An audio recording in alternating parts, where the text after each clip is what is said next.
आपलं वाचनालय जे आहे, पुस्तक प्रेमी वाचनालय, या सगळ्यांतर्फे सोनालीताई खूप खूप स्वागत आहे. थँक्यू.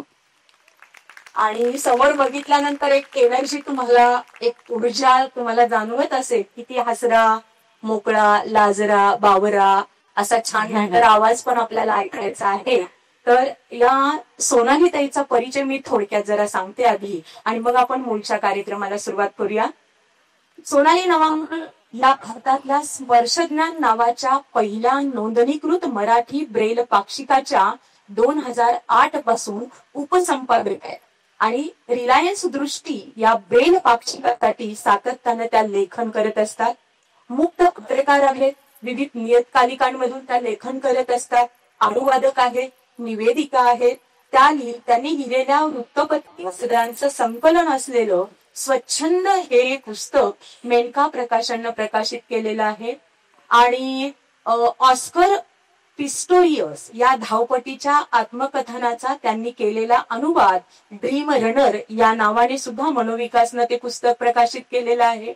भारतीय प्रादेशिक भाषांमधील स्त्रियांचं लेखन मराठीत यावं याकरिता मनोविकास प्रकाशनाची कविता महाजन यांनी संपादित केलेली जी पुस्तक मालिका आली, त्यातील सलमा या तमिळ बंडखोर लेखिकेची कादंबरी सोनालीताईंनी मध्यरात्री नंतरचे तास या नावाने मराठीत आणली आहे. आणि याच अनुवादासाठी साहित्य अकादमीचा पुरस्कार त्यांना मिळालेला आहे. आणि सोनालीताई सांगायला आनंद वाटतो की हे पुस्तक इथल्या बऱ्याच संवादिनींनी वाचलेलं आहे आणि त्याच्यावर त्यांनी अभिप्राय सुद्धा व्यक्त केलेला आहे. त्याच्यावरचं परीक्षण म्हणता येणार नाही, पण त्या पुस्तकावरचं प्रेम त्यांनी व्यक्त केलेलं आहे. तर अशा या संवादिनी ज्या आहेत ह्या सगळ्या पुस्तकांवर प्रेम करणाऱ्या आहेत. आणि प्रेम करणाऱ्या लोकांना आम्ही आजच्या दिवशी, व्हॅलेंटाईन डेच्या दिवशी आम्ही आणत असतो. गेल्या वर्षी सदानंद दादा इथं होते, अख्खं पुस्तकांचं घर ज्याला आम्ही म्हणतो, आणि आज सोनालीताई आपल्या समोर आहेत. हा खरोखर आनंदाचा आणि भाग्याचा दिवस आहे. तर आजच्या कार्यक्रमाची सुरुवात म्हणून आपण एक साधं स्वागत, मनोगत हे सगळं कुठल्या ह्या सगळ्याला फाटा देऊन अतिशय मनमोकळ्या पद्धतीने इथं गप्पा होणार आहेत आपल्याला.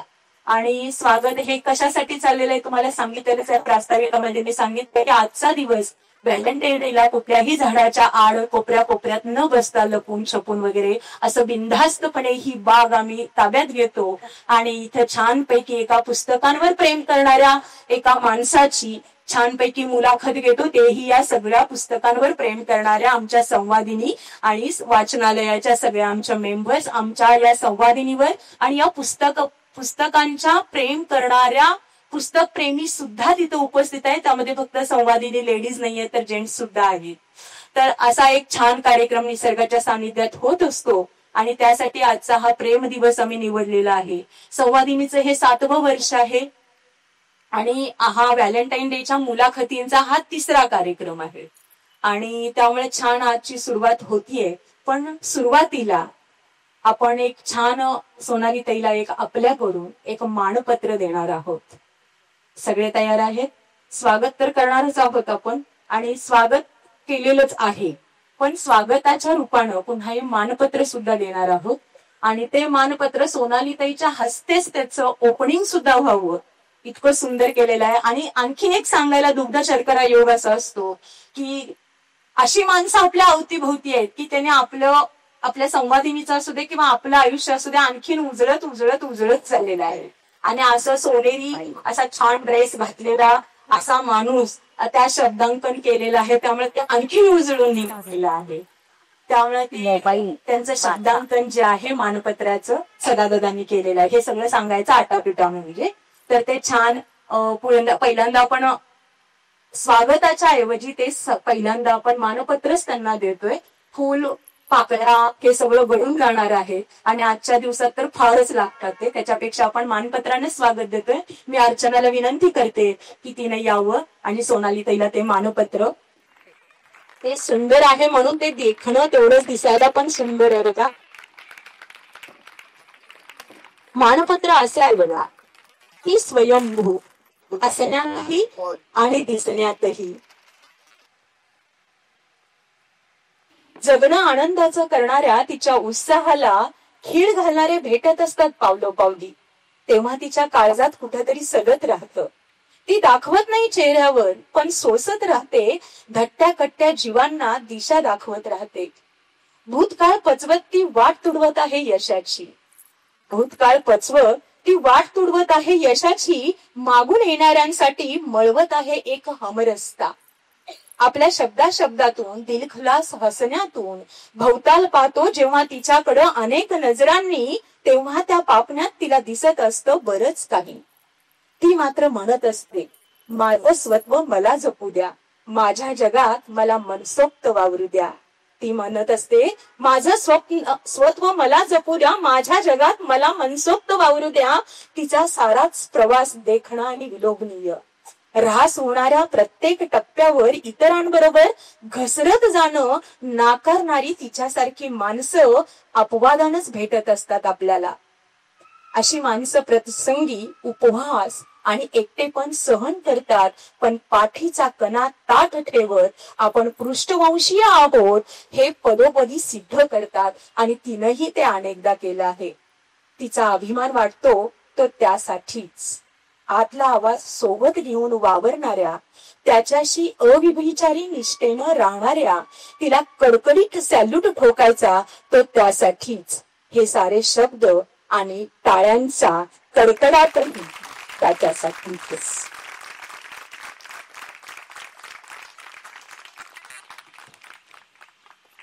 भारावणारे शब्द आहेत, भारावणारं वातावरण आहे, आणि तेवढीच आपल्याला भावणारी सोनाली ताई आहे. वेळ न घालवता लगेच आपण सुरुवात करूया. गप्पाच मारायच्या आहेत आपण. मुलाखत वगैरे हा नंतर सेटअप आलेला. पण आता काही पुन्हा एक ड्रामा सगळ्यांच्या कथा खूप छान हसून सहर्षाचं स्वागत आहे. थँक्यू. संध्याकाळ झालेली आहे, व्हॅलेंटाईन डे आहे, आणि सगळ्यांच्या मी तुला म्हणते लव यू ऑल. सगळ्यांचं प्रेम तुझ्या सोबत आहे, आणि सगळेजण वी लव यू. आणि सुरुवात करूया. सुरुवातीलाच आम्हाला ऐकायचंय ते तुझं लहानपण. एक सोनाली लेखिका, अनुवादिका, पत्रकार ह्या सगळ्यांपेक्षा तू लेखिका होण्याआधी, पत्रकार होण्याआधी, नोकरी करण्याच्या आधी तू आईबाबांची एक मुलगी म्हणून तू कशी होतीस? नमस्कार.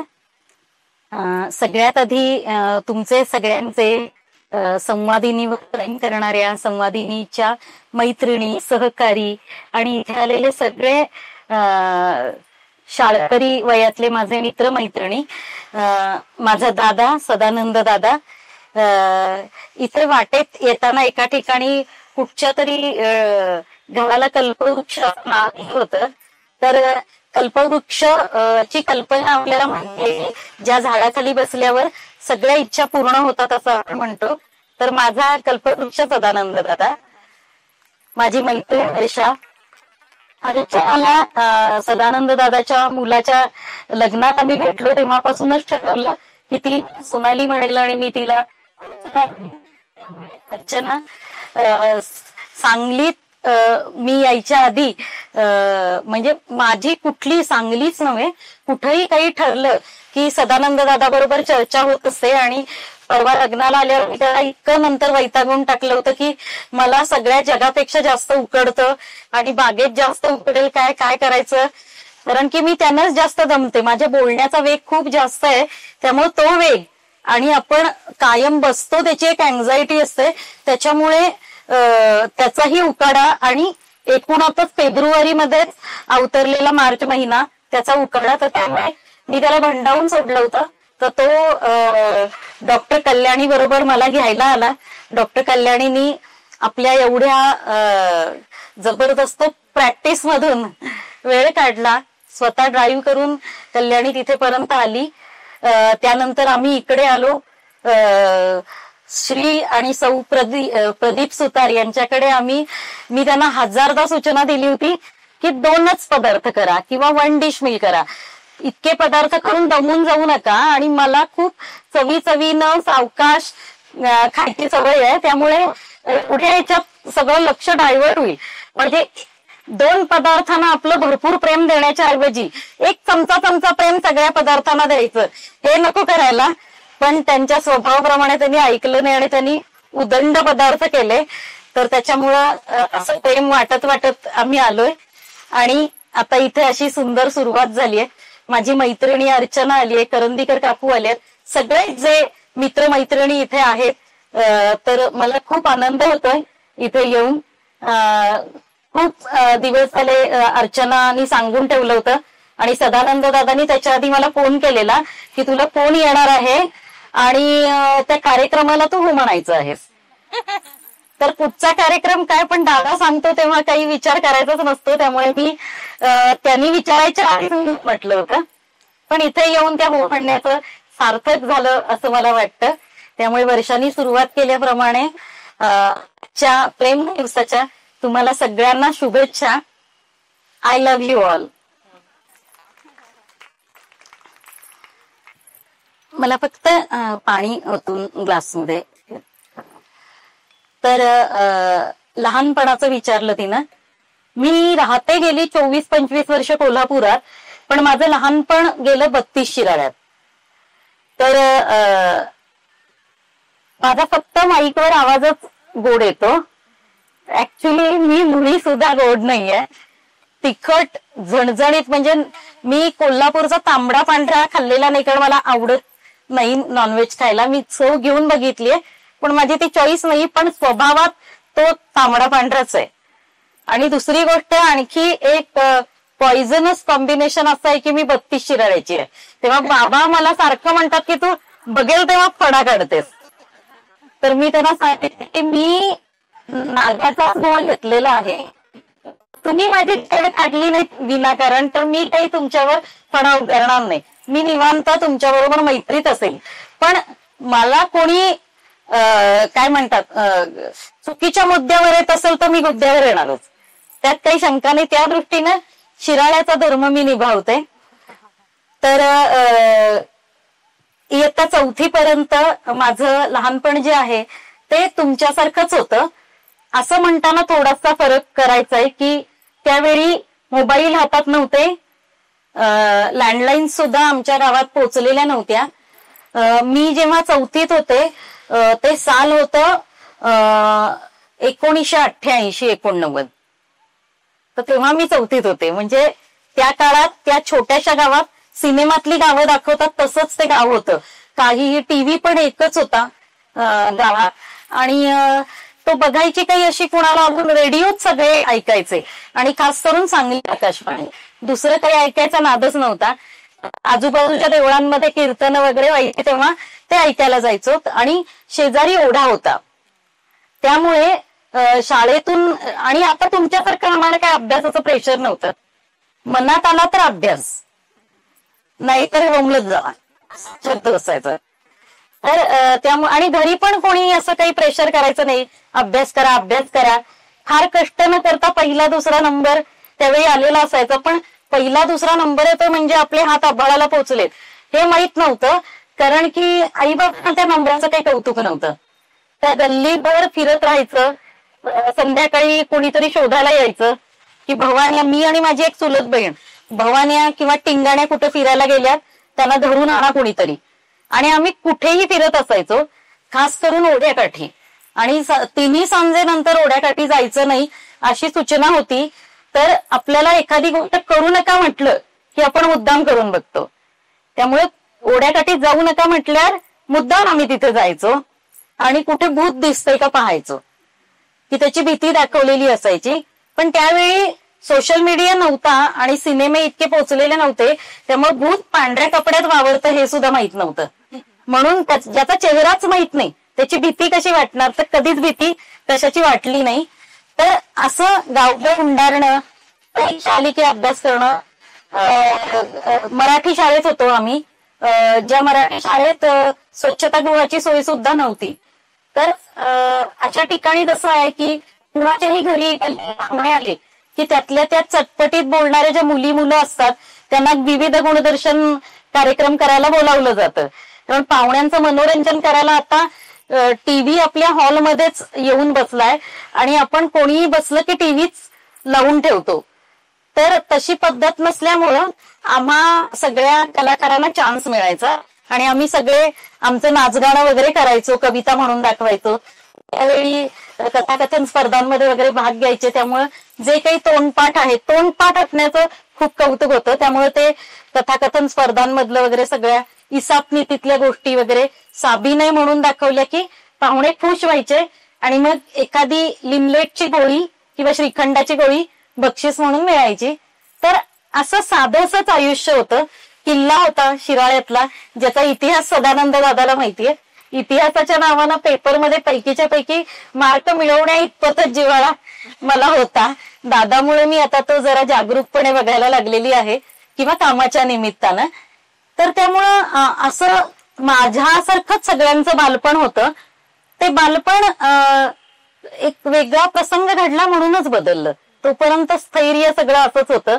दर उन्हाळ्याच्या सुट्टीत चिपळूणला जाणं आजी आजोबांकडे, महिनाभर तिथे राहून परत येणं. प्रत्येक आलेल्या पाहुण्यांचं प्रचंड कोडं कौतुक घरात असायचं. आणि आमच्या घरात तर म्हणजे अशी छोटंच ते गाव असल्यामुळं कुणाच्याही घरी पाहुणे आले की तो आपल्या घरात पाहुणा आला नाही की आपला अपमान असं समजलं जायचं. त्यामुळे प्रत्येकाला पाहुणा त्याची इच्छा असो किंवा नसो उचलून आपल्या घरी आणायचा. आणि शिराळ्यात आल्यावर लोक इतके दमून जायचे की कांदे पोहे, दडपे पोहे आणि दही पोहे या 3च पदार्थांनी तो पाहुणा वर्षभर पोहे खाणार नाही त्याची व्यवस्था आम्ही करून ठेवलेली असायची. आणि दुसरी एक गोष्ट असायची की प्रत्येकाकडे अंथरुणं पांघरुणं मर्यादित असायची. त्यामुळे एकमेकांकडे झोपायला पाठवणं, बाथरूम किंवा साईट असते त्यामुळे पाहुणे एकमेकांकडे विभागले जायचे. तर आमचे बाबा आमच्या बाबांना पण आणि ही लहानपणीची माझी सगळ्यात फस्तचित आठवण आहे की येईल त्या पाहुण्याला बाबा गरम आणि त्यांना त्या गरम पाण्याची सवय असायची. आणि बाबांचा असा अग्नी इतका पेटलेला तो की ते ज्वाळा भिजल्याशिवाय बाबांचं समाधानच व्हायचं नाही. त्यामुळे तो बंब पेटवून ती बादली जडच्या जड आणि त्याच्यावर तांब्या जड हे सगळं तर पाहुण्याच्या ताब्यात द्यायचं. तो म्हणायचा की सर मी घरी जातो, माझे बाबा माध्यमिक शिक्षक, सर मी घरी जातो आणि मग आवरून येतो. आवरून जाईत ना संडासला जाऊन या आधी. संडासला जाण्याचा कुठच्या पाहुण्यांना आग्रह असतो. ते शिराळ्यात राहिले नसते तर मी थोडं जाऊन या हा आग्रह आमचे बाबा करायचे. आणि मग तो पाहुणा जाऊन आला की आता आंघोळ करून घ्या. हो सर कपडे आणलेले नाहीत. आत कोण बघते कपडे घातलेत की नाही, कपडे तिथं वर ठेवा, आंघोळ करून घ्या. तर तो केवढा आग्रह आहे आणि कसा मोडवायचा म्हणून तो माणूस आंघोळ करायचा. मग तो घामाघूम होऊन कपडे घालून तेच बाहेर आला की त्याच्यासमोर गरम गरम पोह्यांची डिश, त्याची इच्छा असो किंवा नसो चहा. आणि तेवढं करून त्याला आपण चिडायचं का भारावून जायचं याच्या उद्विग्न किंवा गोंधळलेल्या अवस्थेत तो पाहुणा घरी जायचा. अशी माझी लहानपणीची आठवण आहे सगळी. किती छान आहे. मुद्दाम लहानपण काढलं कारण ही आपली शाळेतली लेकरं इथे आलेली आहेत. त्यांना सुद्धा माहिती पाहिजे की शाळेतनं हे सगळं करत करत दंगा मस्ती करत सुद्धा आपण इथोपर्यंत एका मोठ्या लेखिकेपर्यंत जाऊ शकतो. हा प्रवास आपण म्हणून मुद्दाम घरापासून सुरुवात केला. तरी हे लहानपणातलं झालं. पण आत्ताच तुमचं रुटीन कसं आहे? म्हणजे लेखन, वाचन, पुस्तकांवर आपण प्रेम करतो तर ते सगळं आलंच, पण लेखन आणि वाचन याच्यासाठी असं काही वेगवेगळे टप्पे आहेत का की अमुक या वेळेला हे, अमुक या वेळेला ते? 24 तास किंवा आता अशी खूप मोठे देशातले लोक सांगतात की 18 तास आणि 14 तास आणि 17 तास आम्ही काम करतो आणि खूप काम केलं पाहिजे देशातल्या. पण कुणी किती काम, मला असं वाटतं की इतकं काम करण्यासाठी काय मी जन्माला आलेली नाहीये. इतकं भरपूर काम करायचं आणि दमून मेल्यासारखं झोपून जायचं हे रुटीनच मला मान्य नाहीये. त्यामुळे मला असं वाटतं की कामाच्या वेळी काम करावं, उरलेल्या वेळी आनंदानं खावं, व्यवस्थित झोपावं, फिरायला जावं, भरपूर गाणी ऐकावी, नाचायची आवड असेल तर उदंड नाचावं. आणि ते सगळ्या प्रकारच्या गाण्यावर, म्हणजे जुन्या काळातलीच गाणी कशी छान होती, हा ती जास्त मेलोडियस होती. पण आता पण दिल धडकने दोच्या गाण्यावर जसं सुंदर नाचता येतं तितकं तेवढा चांगला ठेका नाचण्यासाठी जुना नसते, किंवा जलेबी बाई वगैरे किंवा कुठलीही अशी गाणी, त्याच्यावर जरा त्या रिमिक्स वर जे नाचता येतं ना, ते ये राते ये मौसम वर नाचता येत नाही, त्याच्यावर कपल डान्स करता येईल फार तर त्यामुळे सगळ्या प्रकारच्या गाण्यांवर आपल्याला नाचता येत असेल किंवा नसेल तरी मनापासून नाचावं. आपल्याला पाय आहेत म्हणजे उड्या मारता येतात, किंवा पाय नसतील तरी, आता मला पाय नाहीत म्हणजे काय मी काय नाचू शकत नाही काय, तर उरलेला अंग आहे त्यांना मला नाचता येतं. बरं, हा चेहरा आहे त्यानं पण आपण कितीतरी नाचू शकतो. तर तसं नाचावं. फिरायला जायचं असेल तेव्हा भरपूर वेळ घेऊन जावं, निवांत फिरावं. उत्तम चांगला व्यायाम आपल्या शरीराला खूप आवश्यक आहे. दिवसभराचा योग्य वेळ गाठून कधीतरी नियमित व्यायाम करावा. असं काही नाही की पहाटे उठून व्यायाम करावा, असं मी म्हणते कारण मला पहाटे उठायला आवडत नाही. कल्याणी मगाशी म्हणाली 5ला तू जागा करतोस ना तिला, 5ला, अरे बापरे, मी दिवाळीत पण 5ला उठत नाही. तर मी 7 वर्ष एनजीओत हॉस्टेलमध्ये राहिलेली आहे. तर हॉस्टेलमध्ये राहत असताना तिथे 4ला 5ला उठायला लागायचं.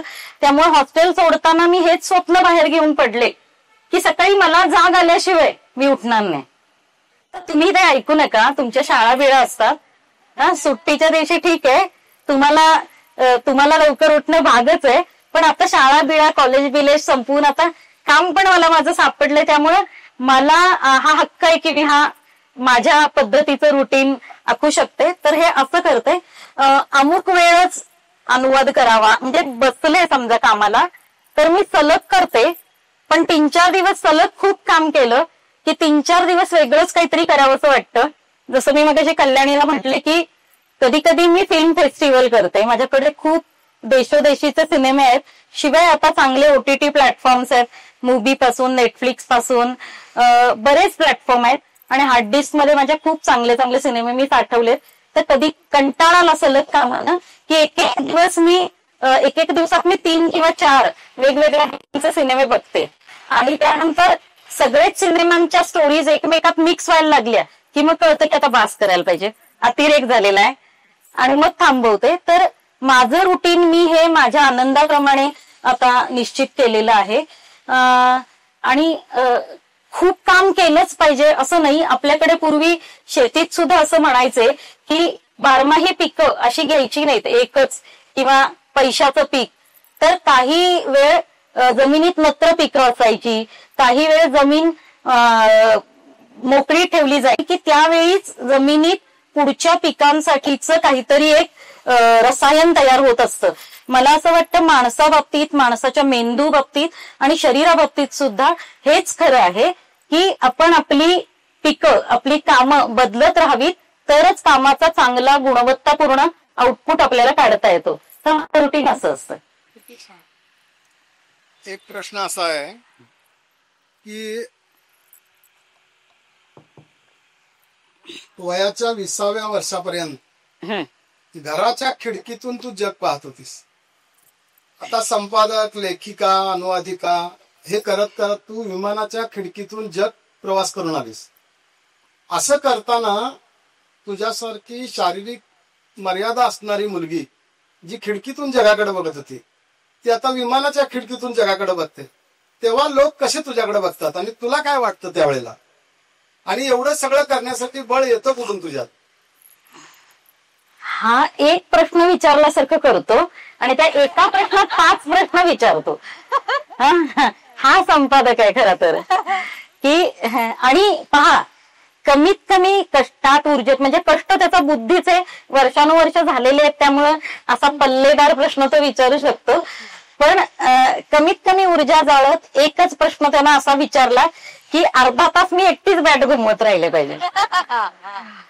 तर दादाचं म्हणणं खरं आहे. मी तुम्हाला म्हटलं मगाशी की माझं जे नॉर्मल आयुष्य होतं ते एका घटनेनं बदललं. तर मी 4थीत असताना माझ्या शाळा बुडवली मी. आपल्याला शाळा बुडवण्यासाठी कारण हवं असतं, तर माझ्याकडं कारण असं होतं की सांगलीला मला जिल्हास्तरीय स्पर्धेत जायचं होतं. तालुकास्तरीय माझा नंबर आलेला होता कथाकथन स्पर्धेत, आणि त्याचं कारण सांगून मी घरी थांबले होते की माझं पाठांतर व्हायचंय आणि मी घरी जरा व्यवस्थित पाठांतर करते. तर दुपारी मी थांबले होते. माझ्यापेक्षा 4 वर्ष लहान असणारी बहीण होती, कारण तिची बालवाडी 2च तास असायची आणि ती गल्लीतल्याच एका काकूंकडे होती. ती अंगणात बसलेली होती आणि शेजारच्यांचं बैलगाडीतनं सामान आलेलं होतं, धान्य वगैरे, आणि ते वाटेकरी त्यांचे घेऊन जात होते आणि ते आता आत कदाचित विश्रांतीला गेले असतील. बैल सोडले होते, बाबळीच्या झाडाखाली बांधून ठेवले होते आणि मागचा जो भाग असतो जिथून आपण चढतो तो असा आत्ताच्या बैलगाड्यांसारखा असा फक्त उपयोगिता मूल्य असणारा नव्हता. असा जाड जूड जुन्या घरांच्या तुळया वगैरे असतात ना, तसा जाड होता आणि तिथं अशा त्या दोऱ्या होत्या. मी तिथं झोका घ्यायला गेले उलटी बसून आणि ते सगळा मागचा जड भाग माझ्या मानेवरून घसरत घसरत पाठीवर पडला. मला किंचाळायलाही सवड मिळाली नाही, कारण ते इतकं दाणकन पडलं आणि मी अगदी बारीक किरकोळ शरीरयष्टीची अशी मुलगी होते. त्यामुळे मी ओरडलेला आवाजही आला नाही. मी ओरडले का नाही हेच मला माहित नाही. त्यानंतर संपदाला काही आठवतं का तिनं काय केलं असं विचारावं हे मला आत्ता सुचलंय. आणि मग मला जाग आली तेव्हा मी कुणाच्या तरी मांडीवर होते. मला एका वेळी 4 माणसं दिसत होती. कदाचित डोळ्यात पण काहीतरी घुसलं होतं, त्यामुळे असं डोळे उघडता येत नव्हते आणि उभं राहता येत नव्हतं. मला काहीतरी खूप दुखत होतं. बाहेरून काही रक्त आलेलं दिसत नव्हतं, पण काही केल्या ते लोक मला उभं करत होते. मला उभंच राहता येत नव्हतं. लोक म्हणाले मुकामार लागलाय, कारण मुकामार लागल्यामुळं घाबरली असेल म्हणून उठत नसेल. पण तसं बहुधा काही झालं नव्हतं. पण हे आम्हाला कळायला खूप उशीर लागला. मग सरकारी दवाखान्यात मला नेलं. तिथं काही डॉक्टर्स नव्हतेच. एक सिस्टर होती, तिनं काहीतरी तपासलं, सलाईन लावलं असेल किंवा काय, हे सगळं आठवत नाही आता. एवढंच आठवतंय की मला पोट भरत चाललं होतं. मला असं वाटत होतं की मला शू लागलीये, पण मला ती करता येत नाहीये आणि पायाला काही समजतच नाहीये. म्हणजे मला पाय वर करता येत नाहीये किंवा लोक असे पाय हलवून बघतायत तरी मला कळत नाहीये. मग काही जणांनी मला उचलून उभं केलं, पण मी उभीच राहू शकत नव्हते. आणि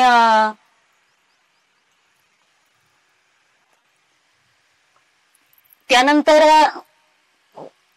खूप काळ त्या लोकांनी प्रयत्न केला. लघवी अजिबात होत नव्हती, म्हणूनही बसवायचा प्रयत्न केला, ते झालं नाही. आणि मग कधीतरी उशिरा मध्यरात्री त्यांनी ठरवलं की आता काही खरं नाही, मिरजेच्या मिशन हॉस्पिटलमध्ये हलवलं पाहिजे. रात्री कसली तरी मिरवणूक चालली होती राजकीय, त्याच्यामुळं आमची गाडी कितीतरी वेळ पुढे जात नव्हती. त्यावेळी गाड्या मिळवणं सुद्धा खूप कठीण होतं. अशा भाड्यानं लगेच गाड्या उपलब्ध व्हायच्या नाही. त्याच्यासाठी खूप काय काय केलं आणि मग गाडी मिळाली आम्हाला. मिरजेत आल्यावर मग हेच सुरू झालं की रात्रीच्या रात्री खूप एक्सरे काढले गेले. आणि एक्सरे वगैरे हे शब्द सुद्धा माहित नव्हते. आता तुम्हाला सहजच हे माहिती होतं, कारण हे शब्द सगळे तुमच्या रोजच्या आयुष्यात असतात. त्यावेळी ते छोट्याशा गावात हे शब्द म्हणजे ताप, खोकला असेच आजार माहिती होते फार तर, किंवा वर्षातून एकदा लस द्यायला सरकारी हॉस्पिटलचे लोक यायचे, तेवढेच माहित असायचे. तर मग त्यांचं अर्जंटली ठरलं की ऑपरेशन करावं लागेल, कारण माझे 3-4 मणके एकमेकांवर सरकलेले आहेत. आणि काय काय झालंय ते नंतरच कळणार होतं. ताबडतोब दुसऱ्या दिवशी ऑपरेशन केलं गेलं. आणि मला फक्त सिनेमात दाखवतात ना ते अगदी खरं आहे, ते तसंच्या तसं आठवतं की मला खूप वर्ष स्वप्नात ना असं कोणी न्यायला लागलं ना, वरचे लाईट्स दिसतात किंवा ते भगभगीत प्रकाश डोळ्यांवर पाडला जातो. पूर्वी तर खूप असायचा ना, नंतर खूप सुधारणा झाल्या. आणि काहीतरी नाकाला लावलं आणि तिखट आंबट तुरट काहीतरी चवी गेल्या तोंडात आणि त्यानंतर मला झोप लागली. आणि जेव्हा मला जाग आली तेव्हा मला असं वाटलं की मी उंच उंच उंच वर अशी आडवी उडतेय आणि धापकन खाली आपटते. आणि हेच सत्र मला झोप लागेपर्यंत चालू झालं. म्हणजे माझी सगळ्यात ऑपरेशनची जी मेमरी आहे शेवटची ती हीच आहे. हेच मला सतत आठवतं. म्हणजे त्याचं दुःख होत नाही आता, याचं कारण याला खूप वर्ष झालेली आहे. दररोज तुम्हाला त्याच जुन्या गोष्टीचं दुःख झालं तर त्याला काही अर्थ नाही. तर त्यानंतर मग 3 आठवडे मी हॉस्पिटलला राहिले. मला कुशीवर पण वळता येत नव्हतं आणि त्यावेळी आम्हाला काय झालंय हे कळलंच नव्हतं अजून. पण फक्त एवढंच की लघवीसाठी त्यांनी कॅथेटर लावलं होतं. पाठीला खूप टाके घातलेत असं कळलं. आणि दर थोड्या वेळानं ना डॉक्टर्स यायचे, पायावरचं हे बाजूला करायचे पांघरून आणि ते टाचण्या टोचायचे, हातोडा छोटासा मारायचे. तर मला त्यात ती एक आठवण आहे ना, ती खूप हार्श वाटते, खूप टोकदार वाटते. नंतरच्या काळात मला खूप चांगले डॉक्टर्स मिळाले आणि त्यांनी मी जे कोणी आजारी असतं माणूस, मग ते लहान वयाचं असो किंवा कितीही जराजर्जर वृद्ध असो, पण त्याचं शरीर तो संवेदनशील अवस्थेत आहे, नाजूक अवस्थेत आहे, त्याच्या शरीराविषयीचं काहीतरी गमावलंय त्यानं आणि त्याला ते निश्चित कळत नाहीये. अशा वेळी त्याचं शरीर हे त्याच्या हक्काचंच उरतं. कोणीही येऊन परवानगी घेतल्याशिवाय पांघरून काढतंय, पाय वर करतंय, ठोकतंय, ही गोष्ट मला खूप हिंसक वाटते. नंतरच्या आयुष्यात आलेल्या डॉक्टर्सनी असं कधीच केलं नाही. मी मुंबईच्या हॉस्पिटलमध्ये नंतर ऍडमिट झाले. तिथले जे डॉक्टर मला आयुष्यात आले ते खूप वेगळे होते. ते पेशंटचं शरीर कितीही दुर्बळ असेल, अगदी फक्त मानेच्या वरच सेन्सेशन असेल तरी त्याला ते विचारायचे की मी मानेखाली तुझ्या तपासणार आहे, तपासलं तर चालेल बाळ, मी पाय वर करणार आहे, त्या पायाला कळत नाहीये पण मी पाय वर करणार आणि बोट बघणार आहे, करू का, असं विचारून करायचे. तर शरीर कुठल्याही प्रकारचं असो, कुठच्याही वयातलं असो, जर ते त्यावेळी वल्नरेबल सेन्सिटिव्ह अवस्थेत असेल तर डॉक्टरच नव्हे, प्रत्येक शहाण्या माणसांनी समोरच्या माणसाची परवानगी घेऊन त्याच्याबद्दलच्या गोष्टी केल्या पाहिजेत.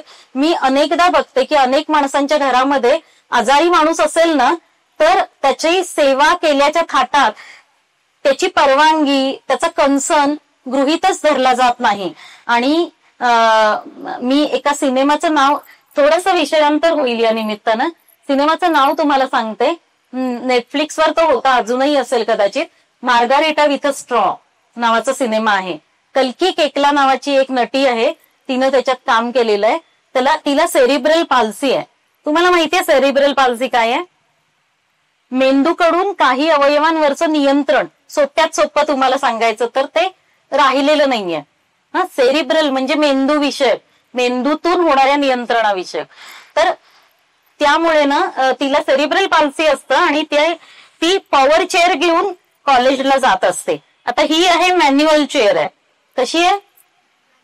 म्हणजे हातानं चालवण्यासारखी पॉवर चेअर असते, तिला बॅटरी असते, तिला पुढे जॉयस्टिक असतं, जॉयस्टिकनी चालवू शकते. तशी ती मार्गारेटा विथ अ स्ट्रॉ मधली मुलगी जॉयस्टिकनी व्हीलचेअर चालवत असते आणि तिला पायऱ्या चढवण्याची वेळ येते तेव्हा तिला कोणीतरी, नंतर मुलाखतीत सुद्धा त्या आहे तिच्या, की कोणीतरी असे सुद्धा कॉमेंट दिलेले होते की तुमचं काय बरं आहे, तुम्ही व्हीलचेअरवर बसता, तुम्हाला उचलून न्यायला आमच्यासारखे लोक आहेत की खंदे. म्हणजे आम्ही सेवा करतोय त्या निमित्तानं अपंग माणसांची किंवा अशा वल्नरेबल अवस्थेतल्या माणसांची. तेव्हा ती ताठपणानं असं म्हटलेली होती की तुम्ही उचलता आणि तुम्हाला उचलावं लागतं कारण की तुमच्याकडे सोयी नाही, ज्या सोयी खरं तर कायद्यानं असायला हव्यात त्या नाहीत म्हणून उचलायला लागतं. त्याचंही प्रेशर तुम्ही आमच्यासारख्या लोकांवर ठेवणार का? बरं, ठेवणार ते ठेवणार, वर हे उपकार आहेत अशी फिलिंग देणार, जे उपकार नाहीत. आणि दुसरी गोष्ट अशी की आमचं शरीर आता आधीच नाजूक अवस्थेत आहे, तुम्ही उचलता तेव्हा आम्ही पडण्याची शक्यता असते, भीती वाटते, ती भीती लक्षातच घेणार नाही का तुम्ही? तर तुम्ही रिस्क घेता तेवढी आम्हीही तुमच्यावर विश्वास ठेवून रिस्क घेत असतो, त्याचं मोल कुठे आहे? तर आजारी आणि वेगळ्या अवस्थेतल्या माणसांबद्दल त्यांच्या शरीराची डिग्निटी, त्यांच्या व्यक्तिमत्वाची, त्यांचं जे काही आजपर्यंतचं आयुष्य सुदृढ देहासहित गेलं असेल त्याच्या आठवणी कोमल असतात मनात. त्याची डिग्निटी शारीरिक दृष्ट्या व्यवस्थित असणाऱ्या माणसांकडनं राखली जाते का, याबद्दलचा विचार केला गेला पाहिजे असं एक त्या सिनेमात सूचन आहे. आणि आणखी त्याच्यात एक गोष्ट अशी आहे की ती एकटी काही बसलेली असते आणि त्यावेळी ती काहीतरी चुकीचे व्हिडिओ बघत असते आणि तिची आई एकदम रूम मध्ये येते आणि ती म्हणते की काय करतेस, दिलेल्या पैशाचा असा गैरवापर करतेस का? तर ती म्हणते, ती मुलगी जी व्हीलचेअरवरची असते की मा लिव्ह मी अलोन, तेव्हा ती म्हणते, अगं तुझ्या आंघोळीपासून सगळं मला करायला लागतं आणि तू मला म्हणणार आहेस, मला लिव्ह मी अलोन म्हणणार आहेस, तुला माझ्यापासून एकटेपणा एकांत हवाय, माझ्याशिवाय तुला काहीतरी कर. ती म्हणाली, हीच जाणीव तर नकोय मला. म्हणजे जेव्हा माझं शरीर विकल अवस्थेत आहे आणि तुम्ही माझं सगळं करता, म्हणून तुम्ही स्वतःला हा अधिकार मिळाला असं का मानता की तुम्ही माझ्यावर उपकार करता आणि माझ्या प्रत्येक वेळेवर, प्रत्येक भावनेवर, प्रत्येक इच्छेवर तुमचा ताबा आहे. तर तो मुळीच असणार नाही. माझा एकांत हा माझा आहे. तर मी विषयांतर या निमित्तानं बरंच केलं, पण मला सांगायचं असं आहे की ही डिग्निटी मी अपंग झाल्यावर गेल्यात जमा झाली आणि त्यामुळे आपण कुणी नाही आहोत, आपण शून्य आहोत, आपण नकोसे आहोत ही भावना मला आली. त्यामुळे जेव्हा मजल दरमजल करत कोणीतरी दादा काकांनी, माझ्या आईच्या काकांनी आम्हाला मुंबईचं हाजी अलीचं हॉस्पिटल सुचवलं आणि तिथं आई वडिलांना राहायची परवानगी नव्हती. मी 9 वर्षाची, जिचं आता अंग बदललेलं आहे, जिला चालता येत नाही, ती एकटी राहणार आहे मुंबईसारख्या शहरात जिथली भाषाच तिला माहित नाही. त्यावेळी हिंदी लहानपणापासून यायची नाही, 5वी पासून हिंदी आणि इंग्रजी सुरू व्हायचं. तर अशा वेळी तिथे एकटं सोडल्यावर मला अशीच भावना झाली होती की मी आता नकोशी झालीये आणि माझा काहीही उपयोग आता कुणाला नाहीये, मी कचरा आहे, म्हणून मला आई बाबा इथे टाकून गेले. आणि 1 वर्ष राहिले, पण त्यातला फक्त पहिला महिना मला अडचण आली. ती माणसं इतकी प्रेमळ होती, तिथलं अन्न इतकं चविष्ट आणि सुंदर होतं. तिथं आम्हा मुलांसाठी असणारा चिल्ड्रन वॉर्ड, ज्याच्यावर सगळ्या पंचतंत्र इसापनीतीतली चित्र काढलेली होती, तिथले डॉक्टर्स गप्पा मारायला यायचे तेव्हा जादू केल्यासारखे चॉकलेट्स काढायचे, ज्या चॉकलेट्सची आम्हाला शिराळ्यात सवयच नव्हती. तर असे सगळे, आणि 4 तास व्यायाम घ्यायच्या तिथल्या नैना मॅडम. त्या व्यायाम घेताना खूप दुखायचं, कारण तुमचं शरीर आता सगळं तुमच्या जवळ आहे ना, हात छान आहेत, पाय छान आहेत, हृदयानं चांगलं पंपिंग केलेलं आहे, त्यामुळे तुम्हाला हालचाली छान करता येतात, तुमच्या अंगावर कुठे सूज नाहीये, तुमची फुफ्फुसं पूर्ण फुलतात, तुम्ही पूर्ण श्वास घेऊ शकता, तुमच्या संपूर्ण त्वचेला काही बारीक मुंगी चावली तरी लगेच कळतं, डोळ्यांनी स्वच्छ आणि स्पष्ट दिसतं, मान जितकी हलवता येणं शक्य आहे तितक्या दिशेत हलवता येते, उड्या मारता येतात. त्यामुळं हे सहजच निसर्गाकडून मिळालेलं अनमोल सुंदर शरीर किती महत्वाचं आहे हे आपण जगता जगता विसरून जातं. मी ते गमावलं म्हणून मला कळलं की हे किती सुंदर आहे आणि जे काही उरलंय ते किती छान पद्धतीनं जपायला पाहिजे. आणि त्या पूर्ण वर्षभरात मला कधीही वाटलं नाही की मी कुणीच नाही. तिथं इतकं आम्हाला खेळायला, सहलीला न्यायचे, व्यायाम करून घ्यायचे, छान छान छोट्या छोट्या पार्ट्या करायचे. दर शनिवारी पार्टी हा शब्द माहित नसताना मी फुगे बिगे फुलवून तिथं पार्टी करायचे. आणि 1 वर्षानं जेव्हा मी 32 शिराळ्यात परत आले तेव्हा मला वाटायला लागलं होतं की हे मी कुठे आले, माझं घर तर ते आहे. आणि मग इथं सगळं पुन्हा परिचित करून घेणं अवघड झालं, कारण छोट्या गावांमध्ये जसं प्रेम आणि जिव्हाळा असतो त्याचं उदाहरण मी तुम्हाला सांगितलं, तसंच खूप शंका, अंधविश्वास आणि चुकीचे समज असतात, स्पेसिफिकली बायकांबद्दल. की आता ही माझ्या बाबांना कोणीतरी म्हटलं की मुलगा असता तर ठीक आहे, हो अपंग झाला असता तरी कसंही त्याचं आयुष्य रेटलं असतं, ही मुलगी आहे, आता हिचं आयुष्य कसं होणार. म्हणजे मुलगी आहे याचा अर्थ तिचं इति कर्तव्यता कशात आहे तिच्या जगण्याची, की तिला वेळेवर पिरियड्स झाले पाहिजेत. पिरियड्स कळतात मुलांना, कळतात नसेल तर गुगल करून बघा. ओके, तिला वेळेवर मासिक पाळी झाली पाहिजे, योग्य वेळेत तिचं लग्न झालं पाहिजे आणि योग्य वेळेत तिला मुलं झाली पाहिजेत. पण ही योग्य वेळ कुणी ठरवली? त्या स्वतः जगणाऱ्या व्यक्तीशिवाय तिच्यासाठीची योग्य वेळ कुठली हे कोण ठरवू शकतं? तर बायकांनी हे कायमच दुसऱ्याला ठरवू दिलं, म्हणूनच मला वाटतं त्यांची योग्य वेळ कोणीतरी कायम ठरवत आलेलं आहे. तर माझ्या बाबतीत या सगळ्या गोष्टी गमावल्यामुळं खूप अडचणी आल्या. लोकांची बघण्याची नजर मुळीच चांगली नव्हती. लोक सतत तब्येत कशी आहे, पाप बिचारी, कसं होणार हिचं आयुष्य, असंच बोलले. आणि ज्याच्यामुळे मला असं वाटायचं की यांनी हे सगळं रामायण सुरू करण्यापूर्वी मी पटापट एखादा जोक सांगावा त्यांना. आणि त्यामुळे मी इतके फालतू फालतू जोक पाठ करून ठेवले होते, हत्ती आणि मुंगीचे आणि कुठले कुठले ते जोक मी सांगायचे त्यांना आणि त्यांना त्या वातावरणातनं बाहेर आणायचे. पण आता मला त्या छोट्या सोनालीची खूप दया येते. मला असं वाटतं की कुणी हे विचारू नाहीये याचं किती प्रेशर ती छोटी सोनाली वाहत होती, की कुणी मला ह्या अपंगत्वाबद्दल काही म्हणू नये, कुणी मला बिचारा म्हणू नये, कुणी मला बिनकामाचा आणि कचरा ठरवू नये. पण मी कचरा नाही हे मला 1 वर्ष तिथं राहून कळलेलं आहे. तर मग हे तेच बोलणार आहेत परत परत, तर मी कसं काय ते बाजूला सारीन. तर त्या छोट्या सोनालीवर खूप प्रेशर आलं आणि आता इतके वर्षानं ही मोठी सोनाली तिच्याबद्दल एम्पथी व्यक्त करायला चुकत नाही. तर मला असं वाटतं या सगळ्या छोट्या छोट्या गोष्टी आपल्या आयुष्यातल्या जुन्या दुखऱ्या कड्या आपणच वळून नीट करायच्या असतात. त्या मला त्या काळात करता आल्या.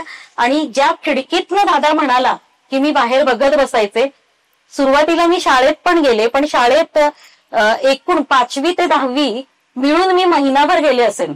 माझ्या बाबांनी एक शिपाई त्यांना सायकलवरनं मला सोडायला सांगितलं होतं आणि त्यांना ते पैसे द्यायचे की मला ते दर महिन्याला त्यांना पैसे द्यायचे, पण माझा मूड असेल तेव्हाच मी शाळेत जायचे. आणि मूडचा सुद्धा प्रश्न नव्हता, फक्त मला 2 तासापेक्षा जास्त बसता यायचं नाही. माझ्या पाठीची जी सर्जरी झाली होती त्याच्यामुळं. आणि मला झाला होता पॅराप्लेजिया. काय दुसरा शब्द आहे स्पायनल कॉर्ड इंजुरी. उच्चार करा, स्पायनल कॉर्ड इंजुरी. म्हणजे आपला मज्जारज्जूला दुखापत झाल्यामुळं, तुम्हाला माहितीये ना मणक्याच्या आतल्या भागात ती अशी वेणीसारखी एक गोष्ट असते ज्याच्यातनं आपल्या सगळ्या शरीरात संवेदना जातात. तर ती ब्रेक झाल्यामुळं माझं कमरेखालचं सेन्सेशन गेलं. सेन्सेशन म्हणजे संवेदना.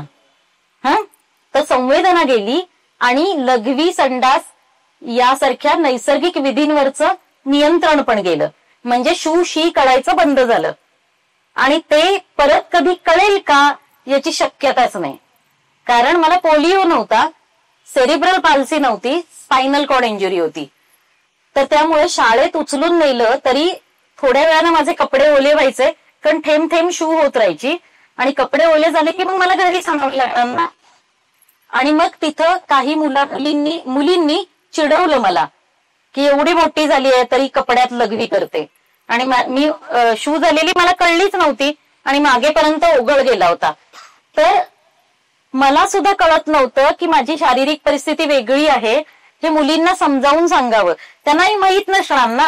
सुरुवातीला ते हसणारच ना, वेगळं काहीतरी दिसतंय म्हटल्यावर कुणाची प्रतिक्रिया तीच असते. त्या काही दुष्ट नव्हत्या, त्या काही वाईट नव्हत्या, त्या काही निगेटिव्ह कॅरेक्टर प्ले करणाऱ्या नव्हत्या, पण त्यांना माहीतच नव्हतं.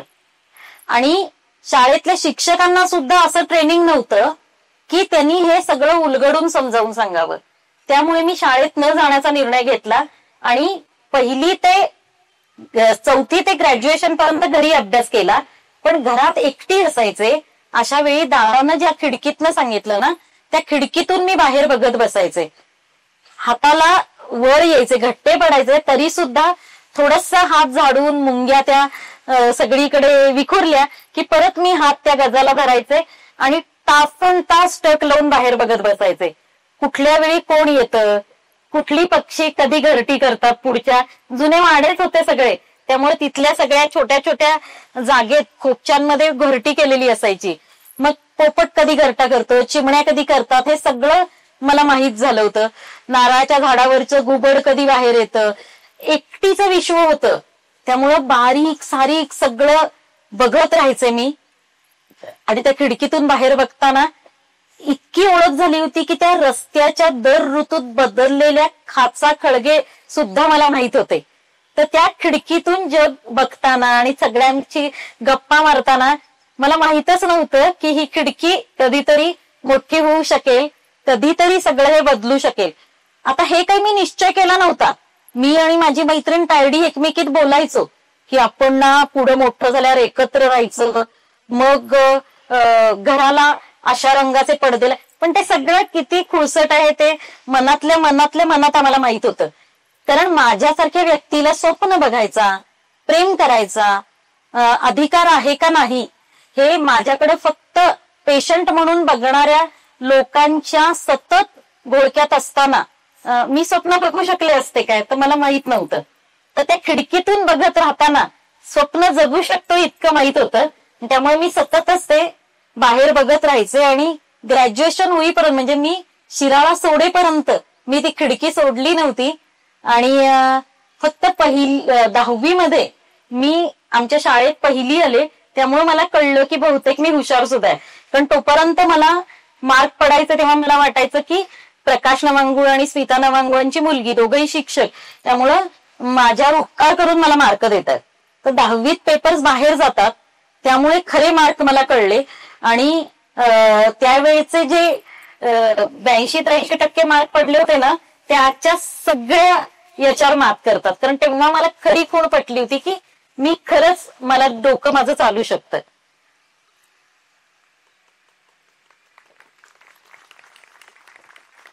मधलं मी वगळलंय, ते तूच सांग आता काय वगळलंय. विमानातली खिडकी. आता लेखिका झाल्यानंतर तुझ्याकडं बघण्याच्या लोकांच्या नजरा बदलल्या. तुझ्याकडे एक आदर्श व्यक्तिमत्व म्हणून तुला स्थापलं गेलं तुझ्यावर, जे तुला आवडत नाही कधी. पण असं असताना तू आता त्याच जगाला जिंकत एकटीनं विमान प्रवास करून आलीस, एकटीनं जग फिरून आलीस. आता जग अजूनही तुझ्याकडे आदर्श म्हणूनच बघतंय.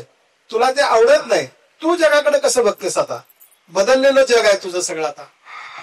आता काय आहे, पूर्वी मला खूप दडपण यायचं की लोकांना मी आदर्श वाटते, अरे बापरे, मग मी चुकता कामा नाहीये, मग मी व्यवस्थितच वागलं आणि राहिलं पाहिजे, मी काय करावं काय नाही याच्याबद्दल असं मी खूप चांगला अभ्यास केला पाहिजे आणि मगच व्यक्त झालं पाहिजे वगैरे.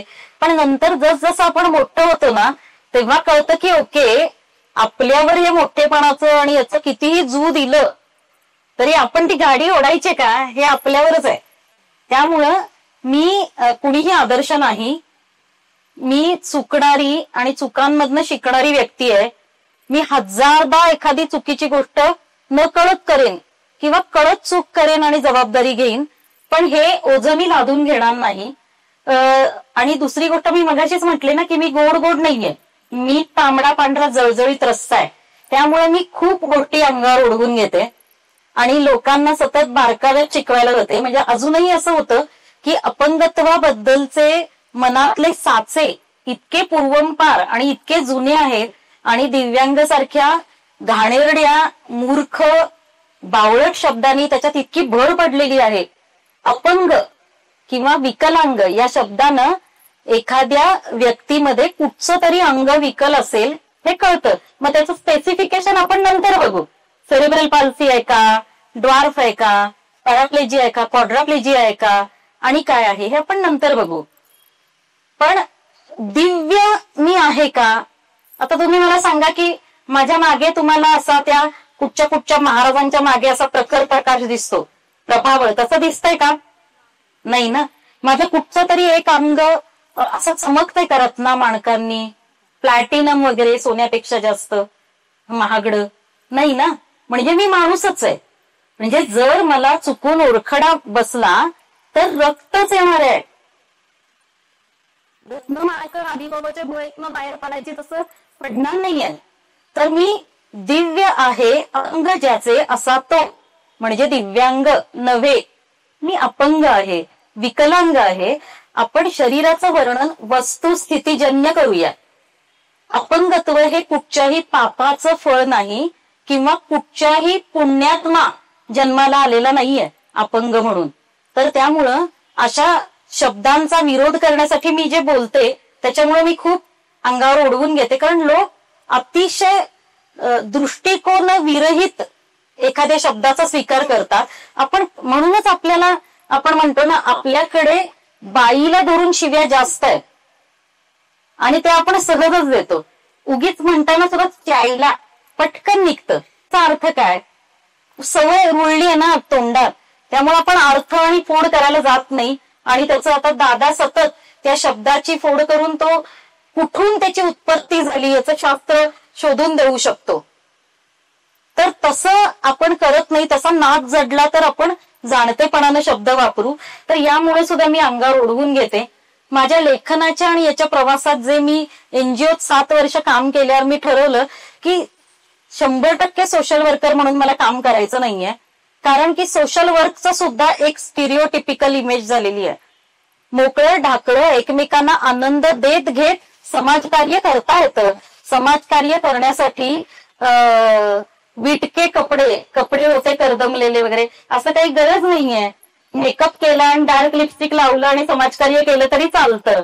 तर हे सगळं बदलण्यासाठी काही एक काळ जावा लागलाय, पण अपंगत्वाबद्दलचे साचे मोडण्यासाठीचा काळ फार धीम्या गतीनं जातो आहे. त्यामुळं अजूनही मला खूप ट्रोलिंगला सामोरं जावं लागतं की कधीतरी ते रस्त्यावर असताना सुद्धा कुणीतरी म्हटलं माझ्या मागे असणाऱ्यांना की फार मोठी सेवा करताय हा तुम्ही. तेव्हा त्यांनी असं काही नाही हो, मला पण मिळतोच की आनंद असं म्हटलं. मी म्हटलं का असं म्हणताय तुम्ही, तुम्हाला पण मिळतोयच की आनंद. का सांगितलं नाही की माझ्यामुळे तुम्ही पण बाहेर पडला, एरवी तुम्ही घरातच बसला असतात. माझ्यामुळे तुम्हाला कळलं की पाणीपुरी कशी आनंदानं खायची असते. माझ्यामुळे तुम्हाला कळलं की घासाघीस करून वस्तू घेण्यात किती मज्जा आहे. तर तुम्ही असं म्हणताय याचा अर्थ तुम्ही सेवा करताय हे तुम्ही स्वीकारताय आणि तुम्ही अशा बिचाऱ्या अपंग जनतेची सेवा करणारे कसे मोठे थोर समाजसेवक आहात हे सहजच मान्य करताय. कृपया असं करू नका. आणि त्यावेळी मी खूप ट्रोलिंग उडवून घेतलं होतं की किती उद्दाम, किती उद्धट आहे. याला परखड बोलणं म्हणतात. याला उद्दाम आणि उद्धट बोलणं म्हणत नाहीत. हे लोक समजून घेत नाहीत. ज्यांना दिव्यांग शब्दाची फोड करता येईल त्यांना या शब्दाची फोड करता येईल काय. तर मी तुम्हा सगळ्या मैत्रिणींकडनं मात्र आणि मित्रांकडनं अशी अपेक्षा करते की शब्दाची फोड समजून घेऊन वापरून घ्या. मी ओढवून घेत आलेली आहे. आणखी काय गंमत सांगते. माझ्याकडे एक आजी आली. आता मी आणि मंदा आम्ही घरी राहतो. मंदा माझी गेली 16-17 वर्षाची साथीदार आहे. तर मंदा तू जरा असं उभी राहा, इकडे ये. मी मुद्दाम तिला बोलवतीये. ती ड्वार्फ आहे. तिची उंची जन्मतः कमी आहे. आता ती कॉन्फिडेंटली पुढे आलेली आहे कारण तिला कुणाचीच गय करायची नाही असं मी सांगितलेलं आहे. आणि ती आता सगळ्यांना व्यवस्थित उत्तरं देते. आणि भाजीवाल्यांची वगैरे सुद्धा चुकीच्या पद्धतीने त्यांनी मागवलं तर कचा भांडून घरी येते आणि प्रत्येक वेळी माझ्याकडनं तिच्या गळ्यात विजयमाळा घालून घेते. तर ही मंदाला मी म्हणते छोटी डिब्बी बडा धमाका. वाटताना वाटेल की मी किती परखड बोलते आणि मी तर काय म्हणजे बिचारीचं गणित करत असेल. पण दाखवायचे दात वेगळे असतात, खायचे वेगळे असतात की नाही कल्याणी. तर त्यामुळे मंदा जी आहे ती तिचे खायचे दात वेगळे आहेत आणि ती घरात मला दाखवते. कुठली गोष्ट तिला म्हटलं की नाही म्हणते नंतर घरात गेल्यावर बघूया. आणि मंदा सुद्धा संसारी स्त्रियांसारखा. आता मी आणि मंदा आणि पुन्हा आजकाल कुठल्याही 2 मुली किंवा मुलं राहिली की ते गे आहेत किंवा लेस्बियन आहेत असं म्हटलं जातं. आम्ही दोघी लेस्बियन नाही, आम्ही मैत्रिणी आहोत. या गोष्टींचा उच्चार थँक्यू. या गोष्टींचा उच्चार करणं खूप गरजेचं आहे म्हणून मी केला. आता आम्ही दोघी राहतो तेव्हा ही चालणारी आहे आणि मी बसणारी आहे. ओके. तर माझ्या घरी माझी एक आजी आली होती. तर समाजातलं ते सगळं तुला सांगतेय मी. तर ती आजी आहे ना ती म्हणाली की अरे छान छान घर छान ठेवले हा मंदा, स्वयंपाक छान झालाय हा मंदा. म्हणजे तिला सांगितलं होतं की हे आमटी मी केलीये, कोशिंबीर मी केलीये, भाजी आणि चपाती मंदानी केलीये वगैरे असं सगळं तिला सांगितलं होतं. तरी ती सगळं तिला सांगायची छान झालंय हा मंदा, घर छान ठेवलेस हा मंदा, असं ज्या विशिष्ट हेल काढून सिरियल मधलं बोलतात ना तसं. तर ते मी खूप वेळ ऐकलं. मंदाला भीती वाटायला लागली आता काय उफळली काही तर काय खरं नाही आता. तर मी बराच वेळ ऐकून घेतला आणि नंतर म्हटलं की ओके आजी हे सगळं आम्ही दोघींनी केलंय. होय ग पण आहेच की शेवटी सेवा करायला ती तुझी आहे. म्हटलं सेवा काय करायला लागते म्हटलं मला. माझं घर व्हीलचेअर फ्रेंडली आहे. कुठलंही काम करण्यासाठी कसलीही मदत लागत नाही आणि तिच्यासाठी ते घर सोयीचं आहे कारण माझी बसून जी उंची आहे ती तिची उभी राहून उंची आहे. त्यामुळे हा सगळी सिस्टीम तिला उपयोगी आहे. आणि आमच्या घरात असा नियमच आहे की मदत करायची नाही. पाणी सुद्धा हातात आणून द्यायचं नाही असं सांगितलेलं आहे. आपलं आपलं उठून घ्यायचं. तर अशा वेळी तू असं का करतेस? तरी ती आजी आहे ना, आजीच्या डोक्यात जी टिपिकल इमेज आहे ती निघेच ना. मग मी आजीला म्हटलं, आजी तुझ्या घरात काय असतं ग? कोण कोण? तू एकटी राहतेस, कसं दिवसभर चालतं?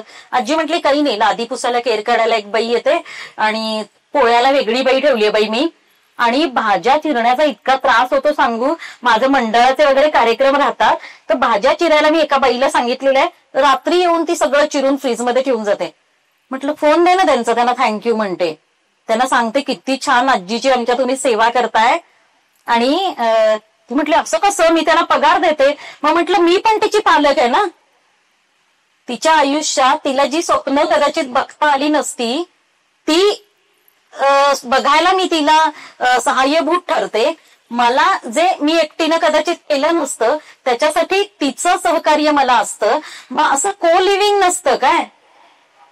हे फक्त काय म्हणत असतं काय, गाडलेल्या जागा पूर्ण करा, एकमेका सहाय्य करू, अवघे धरू सुपंत. दिसला अपंग की त्याच्या व्हीलचेअरवरनं त्याला इकडे तिकडे घेऊन जा. दिसला अंध माणूस की त्याला रस्ता क्रॉस करून द्या. अपंग माणसांच्या दुसऱ्या पण गरजा असतात. कधी कधी माझ्या एका अंध मित्रानं मला सांगितलं होतं की लोकांना मदत करायची इतकी हौस आहे की एक दिवस अर्धा तास नुसता रस्ता क्रॉस करत होतो, की इकडून माणसं तिकडे सोडत होती, तिकडून त्या बिचाऱ्यांना बरं वाटायला पाहिजे म्हणून मी रस्ता क्रॉस केला.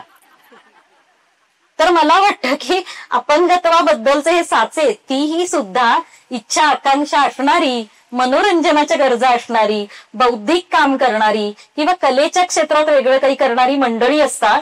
आणि मला वाटतं माझं बाकीचं लेखन आणि हे ते सगळं वेगळ्या वळणाचं आहे, पण याच्यासाठी माझी शक्ती मला खूप खर्च करावी लागते की अरे नीट पहा आमच्याकडं. म्हणूनच युरोप ट्रिपची जेव्हा आमची ठरली, माझी सगळी मित्रमंडळी होती, एकाही नातेवाईकाला मी सोबत घेतलं नाही. अजिबात नको, तुला हे जमणार नाही, तुला ते जमणार नाही, ह्याचं काय होईल, पडशील, लागेल, पोट बिघडेल, हे सगळं घरातच असू दे. अर्थात अजूनही माझ्या आई बाबा सुद्धा माझ्यावर ट्रोलिंग करू शकत नाहीत. त्यांना माझ्या शिस्तीचा खूप त्रास होतो, म्हणून ते वेगळं घर घेऊन कोल्हापुरात राहणार आहेत. आता ते 32 शिराळ्यातच राहतात अजून. कधीतरी आधेमध्ये येतात आणि आठवडाभर राहिले की मला बाबा सांगून जातात, आपला सौजन्य सप्ताह संपला, आता आम्ही घरी जातो. तर या युरोपला जेव्हा गेले तेव्हा माझी सगळी मित्रमंडळी होती. उत्पल नावाचा माझा लेखक मित्र, त्याची बायको, जी बायको सतत नवरा कुठं जातो आणि मैत्रिणीबरोबर काय करतो याच्यावर लक्ष ठेवत नाही, अशी ती बायको होती तनुजा. माझ्या वर राहणारे एक चित्रकार अनिल सडोलीकर, मी ज्या बिल्डिंग मध्ये राहते त्यांचीच बायको, जी स्पेशल एज्युकेटर होती चेतना विकास मंदिरमध्ये, मतिमंद मुलांच्या शाळेत, ती. आणि त्यांचा एक आर्किटेक्ट मुलगा, जो साधारण माझ्या एवढाच होता. आम्ही 6 जण ट्रिपला गेलो. आणि जेव्हा गेलो ना तेव्हा मी त्यांना सांगितलं होतं की त्या आईलमधनं जाताना ही व्हीलचेअर जात नाही ना, मला फक्त पासपोर्ट याच्यासाठी काढायचं होतं की मी एकदा विमानात बसेल. तर पहिलाच प्रवास ठरला तो मुंबई ते एम्स्टरडॅम. अख्खा युरोप आम्ही बाय रोड बघितलाय. इतकी मजा गेली आहे. मी हे स्वप्न खिडकीत बसलेली असताना मी विमानातून उडेल हे स्वप्नच मी कधी बघितलेलं नव्हतं. खूप शॉर्ट टर्म गोल ठेवून पुढच्या गोष्टी मी केलेल्या आहेत. एकदम शेवटचीच, मला लहानपणापासूनच शास्त्रज्ञ व्हायचं होतं, असलं त्या डोंबलाचं स्वप्न नव्हतं माझं. तर त्यामुळं मी विमानात बसल्यावर मी त्या तनुजाला आणि उत्पलला सांगितलं की त्या आईलवरनं ना मला त्या सीटवर आपलं शिफ्ट होता येतं, पण ना विमानात इतके पुरुष आहेत, ते त्यांना मी सांगेन मदत करायला, प्लीज तुम्ही मध्ये येऊ नका. आणि हवाई सुंदर्यांची वर्णनं आपण खूप ऐकली आहेत ना, एअर हॉस्टेस, किती त्या देखण्या असतात, चटपटीत असतात.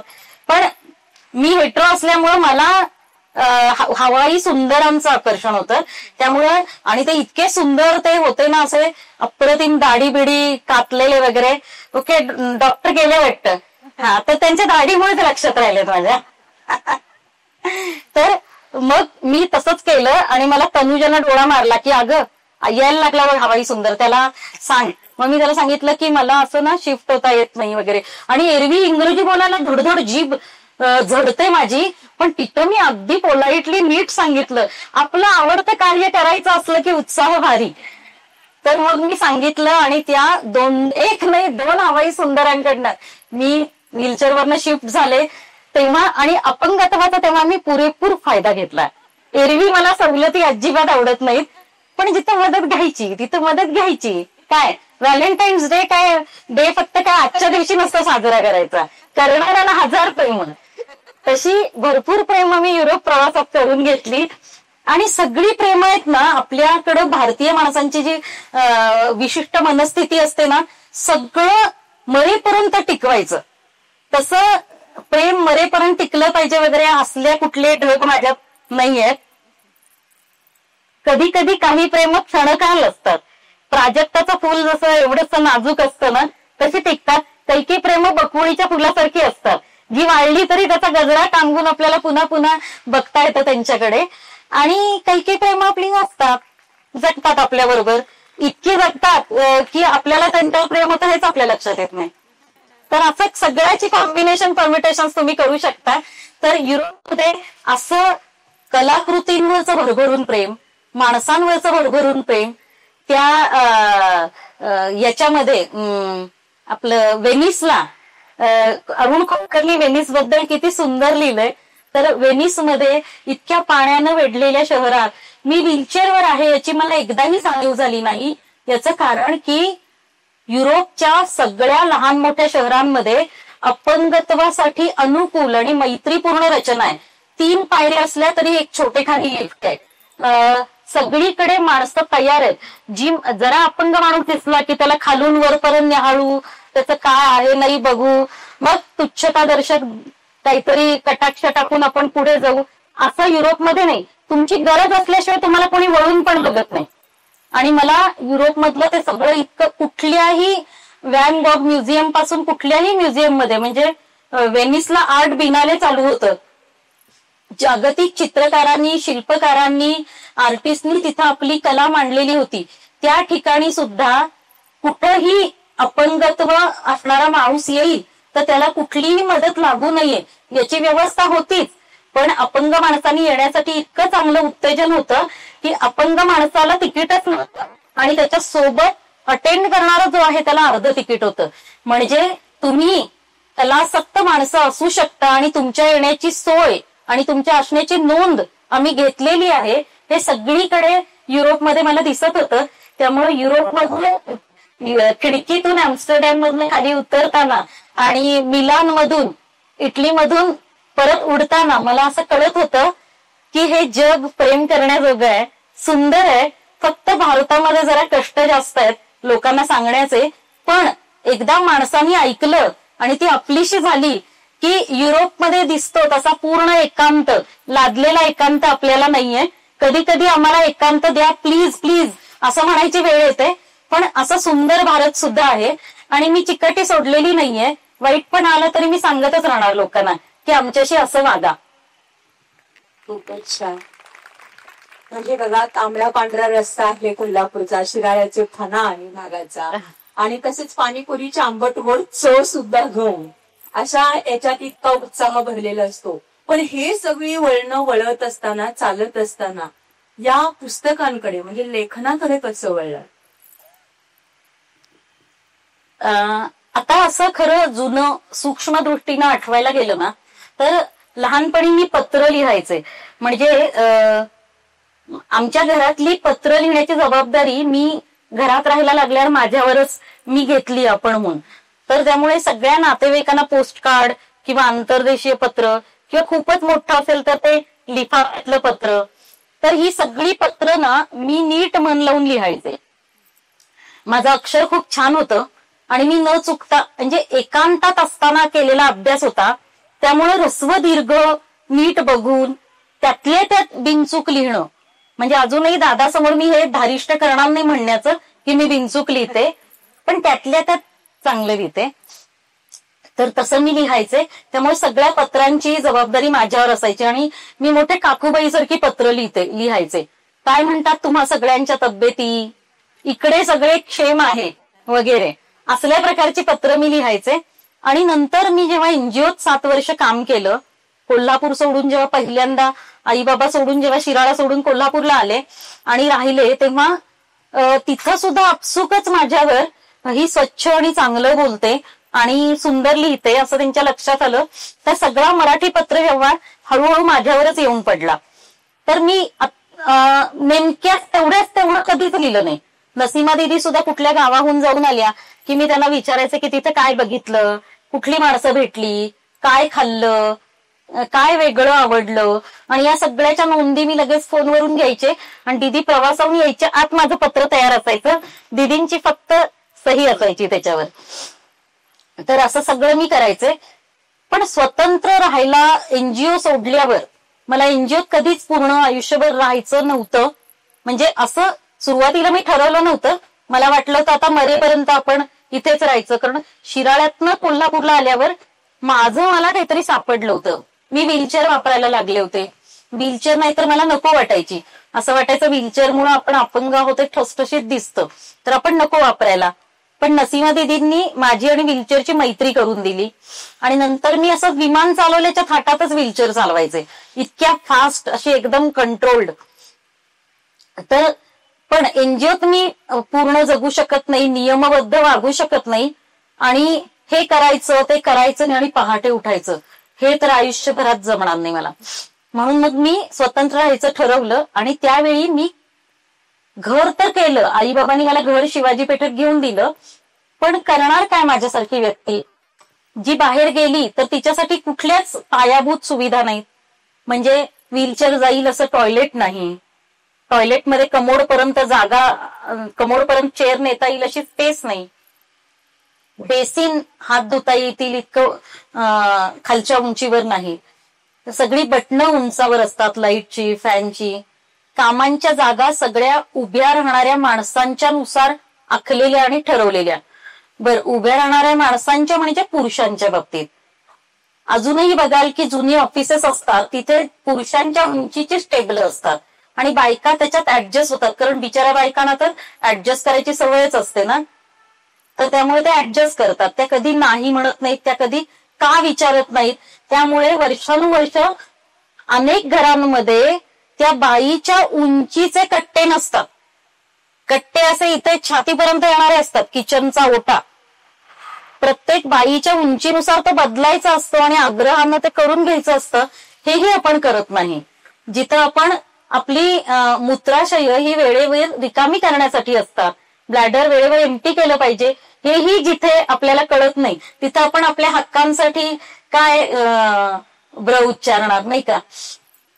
तर म्हणून माझे हक्क काय आहेत अपंग म्हणून, तर त्याची समाजात काही जाणीव असण्याचा प्रश्नच नव्हता. म्हणून मी काय काम करणार मला ठाऊक नव्हतं. करता करता मी थोडं थोडं लिहायला लागले.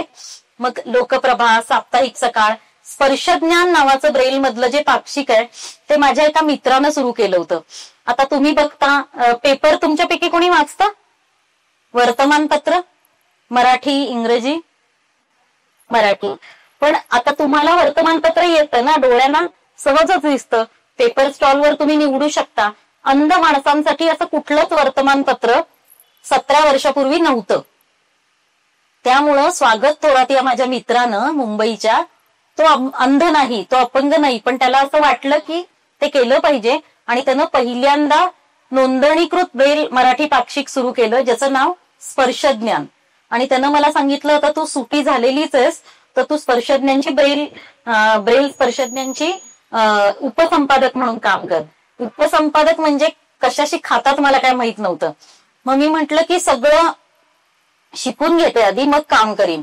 तर मला SK कुलकर्णी, उदय कुलकर्णी वगैरे ही सगळी मंडळी म्हटली की सगळं शिकून मग करतो असं म्हटलं तर जन्मच संपेल. आपण शिकत शिकतच करायचं असतं आणि सगळे जनरली तसंच शिकतात. आणि मग मी काम करायला घेतलं तेव्हा मी पहिल्यांदा स्पर्शज्ञांसाठी लिहायला सुरुवात केली. दरम्यान एनजीओ मध्ये सुद्धा लिहायचं तेव्हा वर्तमानपत्रासाठी कधीतरी काहीतरी छापून आलेलं होतं, पण त्याचं माहित नव्हतं की आपल्यात ते कौशल्य आहे का. कारण स्वतःकडे सगळे शंकेनं बघायचं, आपल्याला काहीच येत नाही, आपल्याला काहीच जमणार नाही, आपण तर वाईटच दिसतोय, आपला तर रंगच घाणेरडा, आपल्याला अक्कल नाही, अशाच पद्धतीने आपण स्वतःची मापं काढतो. दुसरे मापं काढायला लागतात तेव्हा राग येतो, पण आपण आपली मापं काढलेली असतात त्यामुळे समोरच्याला बळ मिळतं. तर तशी मापं मीही स्वतःची काढलेली होती. मुळीच कॉन्फिडन्स नव्हता. या सगळ्या कामाचा. काम करता करता कळलं की हे करता येऊ शकेल. मग स्पर्शज्ञांविषयी मला लिहायला सांगितलं, युनिक फीचर्सनी. मग साप्ताहिक सकाळमध्ये लिहिलं. मग तिनंच अमृता वाळिंबे त्यावेळी एडिटर होती, तिथे काही काम करत होती. तर अमृता वाळिंबेनं मला सांगितलं की अगं तुझ्या घराविषयी सुद्धा लिही. तुझं घर व्हीलचेअर फ्रेंडली कसं आहे आणि तू कसं राहतेस आणि तुला घर मिळाल्यावर काय वाटलं आणि वेगळ्या वेगळ्या गरजांसाठी असं घर घेऊन आपल्याला स्वावलंबी होता येतं का. मग मी ते लिहिलं. करता करता खूप विषय लिहायला लागले. आपले इथले सांगलीचे आपटे सर शरद आपटेंवर लोकप्रभामध्ये लिहिलं. आणखी बऱ्याच जणांवर लिहिलं. आणि मग मी लिहू शकते असं मला कळलं. आणि दरम्यान 2011च्या दरम्यान वगैरे ऑस्कर पिस्टोरियसची एक बातमी वाचली पेपरला. बातमी म्हणजे फोटो होता आणि त्याच्या खाली तो ऑलिम्पिक मध्ये भाग घेणार आहे, त्याचं ते स्वप्न आहे आणि त्याची पात्रता वेळ साधण्यासाठी तो धडपडतोय असं त्याच्यात लिहिलेलं होतं. आता ऑस्कर पिस्टोरियस हा ऍथलीट होता. असा ऍथलीट ज्याला दोन्ही पाय नाही आणि दोन्ही पाय नसताना जगात सगळ्यात वेगवान धावणारा धावपटू म्हणून त्याचं नाव झालेलं. त्याच्या आईनं त्याला असं ट्रेनिंग दिलं होतं की त्याची आई त्याला म्हणायची, you are not disabled by the disabilities you have, but you are able by the abilities you have. त्या ट्रेनिंगनी तो मोठा झाला होता. आणि त्याचं तो फोटो बघितल्यावर कविता महाजनला मी म्हटलं, कविता महाजन ही आता हयात नाही पण ती माझी मेंटॉर आणि ती माझी काय म्हणतात शक्तीच. तिचं ब्र वाचून मी ठरवलं की स्वतंत्र झालं पाहिजे. एनजीओत आपण का राहू शकत नाही ते कारण मला ब्र वाचल्यावर कळलं होतं. आणि मग तिला मी म्हटलं की अगं कुणीतरी याच्या पुस्तकाचं ट्रान्सलेशन केलं पाहिजे. तर ती म्हणाली कुणीतरी कशाला, तू का नाही. मी म्हटलं मला कसं येणार, मी तर शाळेत गेलेच नाही, मी घरी राहून अभ्यास केला, मग मला येणारच नाही. ती म्हटली हे तू कसं काय ठरवलंस. जर तू शिराळ्यातनं 7 वर्ष बाहेर येऊन एनजीओत काम करू शकतेस आणि जर तू कोल्हापुरात स्वतंत्र घर घेऊन राहू शकतेस तर तू हे नाही करू शकणार. मी तुला शिकवायला पाहिजे का अडचणीतनं कसे मार्ग काढायचे ते. तर मग तिनं असं जोरात बोलल्यावर, म्हणजे हे तर मी खूप माईल्ड आवाजात सांगितलं, कविता ताई म्हणजे झाशीची राणीच. तलवार उपसून तिनं नुसती म्यानाबाहेर तलवार काढली तरी 100 मुंडकी आपोआपच छाटली जातील अशी कविता ताई होती. मग मी ऑस्कर पिस्टोरियसचं पुस्तक पहिल्यांदा ऑनलाईन मागवलेलं पुस्तक ते मी पहिले 3 प्रकरणं ट्रान्सलेट केली, कविता महाजनला पाठवली आणि तिनं कधी नव्हे ते भरघोस कौतुक केलं. आणि तेव्हा मला कळलं की आपण करू शकतो. मग ते पुस्तक पूर्ण केल्यावर माझं पहिलं पुस्तक छापण्यायोग्य आहे का हे बघण्याची जबाबदारी कविताताई म्हटली माझी. आणि मनोविकासला मी तुझं नाव रेफर करते. त्यावेळी अरविंद पाटकर पहिल्यांदा भेटले आणि माझं पहिलं पुस्तक छापून आलं आणि असा माझा लेखनाचा प्रवास सुरू झाला. किती छान आहे बघा हा प्रवास सुद्धा. बोलणं सुद्धा ऐकत राहावं वाटतं, प्रश्न विचारायचं सुद्धा आम्ही विसरायला लागलोय की कानामध्ये असा हा मंजूळ आवाज किनकिनत राहावा असा वाटतोय. पण पत्रकार हा जो शब्द आहे, आता लेखन सुरू केलं, पत्रापासून लेखकापर्यंत पुस्तकापर्यंत आलं, मग तिथनं पत्रकारिता का पुन्हा निवडली. पत्रकारिता म्हणजे स्पर्शज्ञांची मी सब एडिटर झाले, त्यामुळं तशा प्रकारचं संशोधनात्मक काम करणं माझं ऑलरेडी सुरूच झालं. आणि त्यानंतर मी फ्रीलान्स करताना जे बाकीचे विषय घेत होते ते फीचर रायटिंगच होतं. तर त्यामुळे ते काम मी चांगलं करू शकते असं मला लक्षात आलं. मग ते फॉलो केलं कंटाळा येईपर्यंत. मग एक दिवस कंटाळा आला, मग बंद केलं. मग सुरुवातीची सोनाली एक छान हसरी बागडणारी, नंतर मग शाळेतली कॉलेजमधली नंबर आलेली, एक वाचक, एक लेखिका, एक पत्रकार, या सगळ्यामध्ये कुठली सोनाली तुम्हाला आवडते. अवघडच आहे प्रश्न जरा हा आता. पण वेगवेगळ्या भूमिका इतक्या पार पडल्या आपण ऐकतो इतका वेळ. मला सगळ्या म्हणजे आता मला की नाही अत्यंत आवडतं, मी आणि मंदा मिळून काहीतरी एखादी नवी रेसिपी ठरवलेली असते आणि आम्ही अतिशय तन्मयतेनं नवा पदार्थ करत असतो. तेव्हा मी जेव्हा स्वयंपाक सुरू केला माझ्या उंचीच्या कट्ट्यावर तेव्हा काही युट्यूब नव्हतं.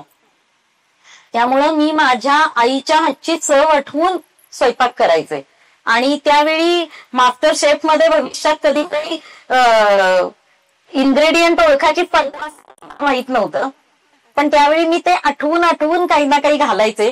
फोडणी कशी घालायची आणि काय, मला कधी, मी कायम खाली बसून असायचे ना, वरचं कट्ट्यावर काय चाललंय ते मला कधी दिसायचंच नाही. त्यामुळे अंदाजपंचे जे केलं ते अगदी खटक्यावर बोट असंच पडलं ते माझं, आणि व्यवस्थित झालं. आणि हे खूप मला आवडायला लागलं, म्हणजे मला खायची खूप जास्त आवड आहे. आणि म्हणजे मला जेव्हा गॉल ब्लॅडर काढायची सर्जरी झाली तेव्हा मी भूल द्यायच्या आधी डॉक्टरना विचारलं, पण बटाटे वडा खाता येईल ना? डॉक्टर म्हटले कोणाला असा प्रश्न पडतो ऑपरेशन टेबलवर? तर मला खूप आवड आहे आणि माझ्या सगळ्या डॉक्टरांकडे सगळ्यांकडे, आणि माझे बरेचसे मित्र आहेत ना सुगरण आहेत, ते चांगली ताजी भाजी आणून कुठच्या वेगळ्या मिरच्या आणून आणि अतिशय सुंदर स्वयंपाक करतात. त्यांना फक्त एवढे याच प्रश्नाशी ते हतबुद्ध होतात की त्यांना नॉनव्हेज मला खायला घालता येत नाही.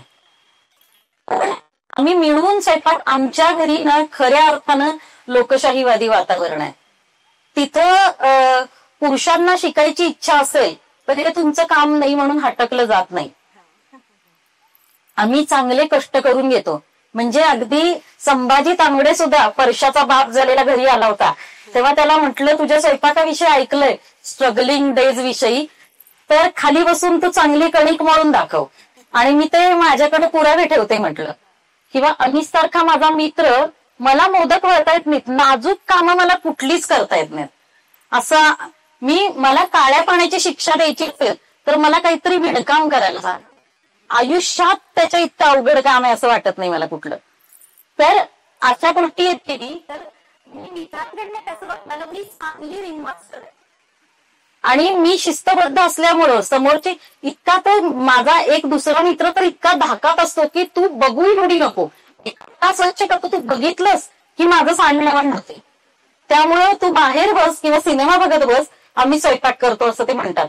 तर सगळ्यांकडनं नीट बारीक काम करून घेणं आणि फोटो काढणं एवढं मला चांगलं जमतं. इंद्रजित खांबे सारख्या फोटोग्राफर मित्राकडनं मी ट्रेनिंग घेतलंय फोटोग्राफीचं, त्यामुळे खूप चांगले. आता सुतार सर म्हणतील की आम्ही काय नव्हतं काय लांबच्या मित्राकडनं ट्रेनिंग घेतलं, पण ठीक आहे, नवीन पिढी शिक्षण याबद्दल दिलं तरी मला चालेल आणि मी घेईन. तर स्वयंपाक करणारी मला खूप आवडते आणि आम्ही दोघी खूप, तिला पण आवडतं, त्यामुळे मजा येते.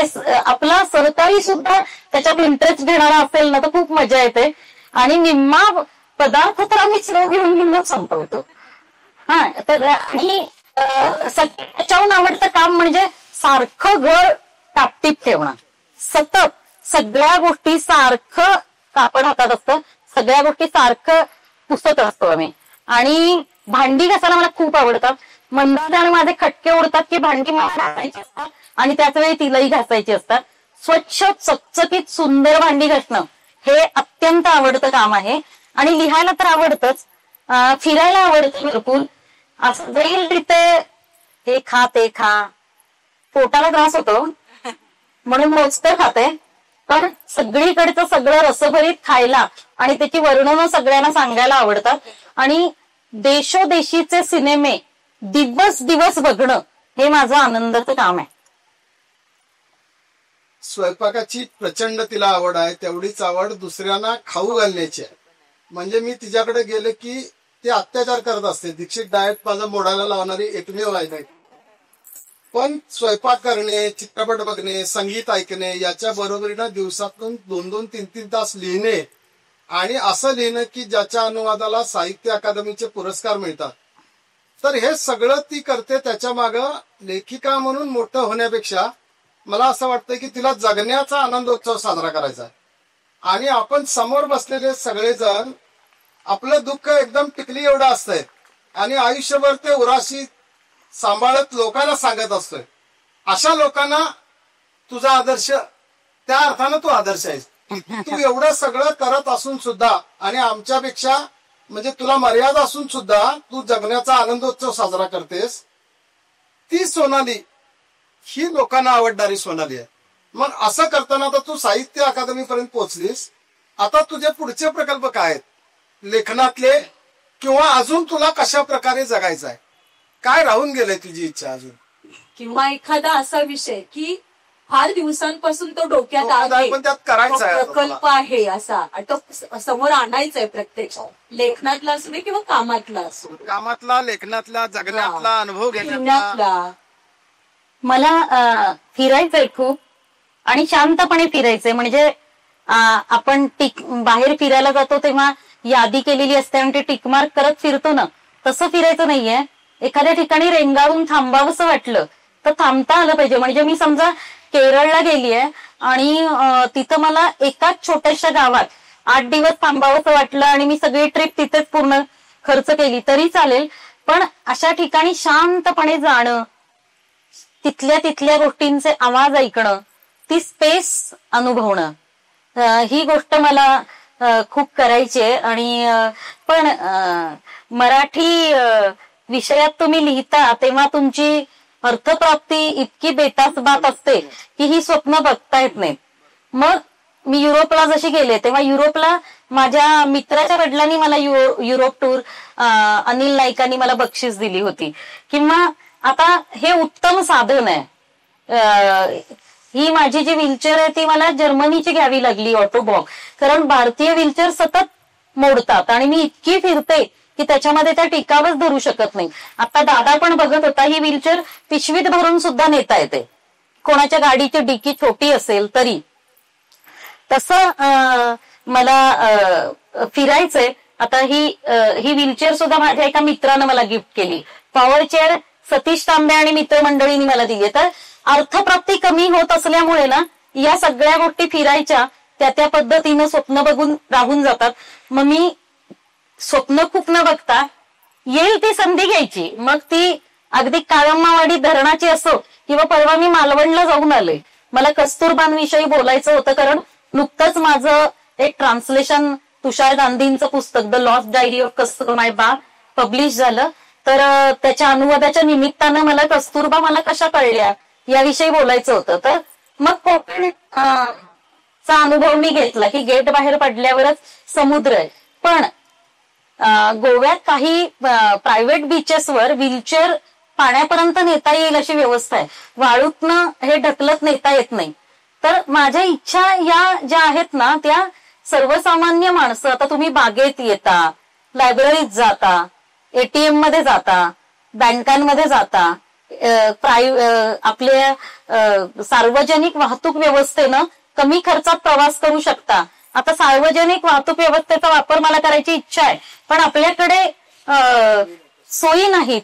तसं असतं तर आणखी सोपं झालं असतं. जपान किंवा अशा युरोप सारख्या शहरांमध्ये त्या महिन्याचं तिकीट काढून मी कमीत कमी खर्चात संपूर्ण छोट्या छोट्या हॉस्टेलमध्ये राहून प्रवास करू शकते. तसा प्रवास करण्याची मुभा आणि पायाभूत सुविधा या देशात नाही.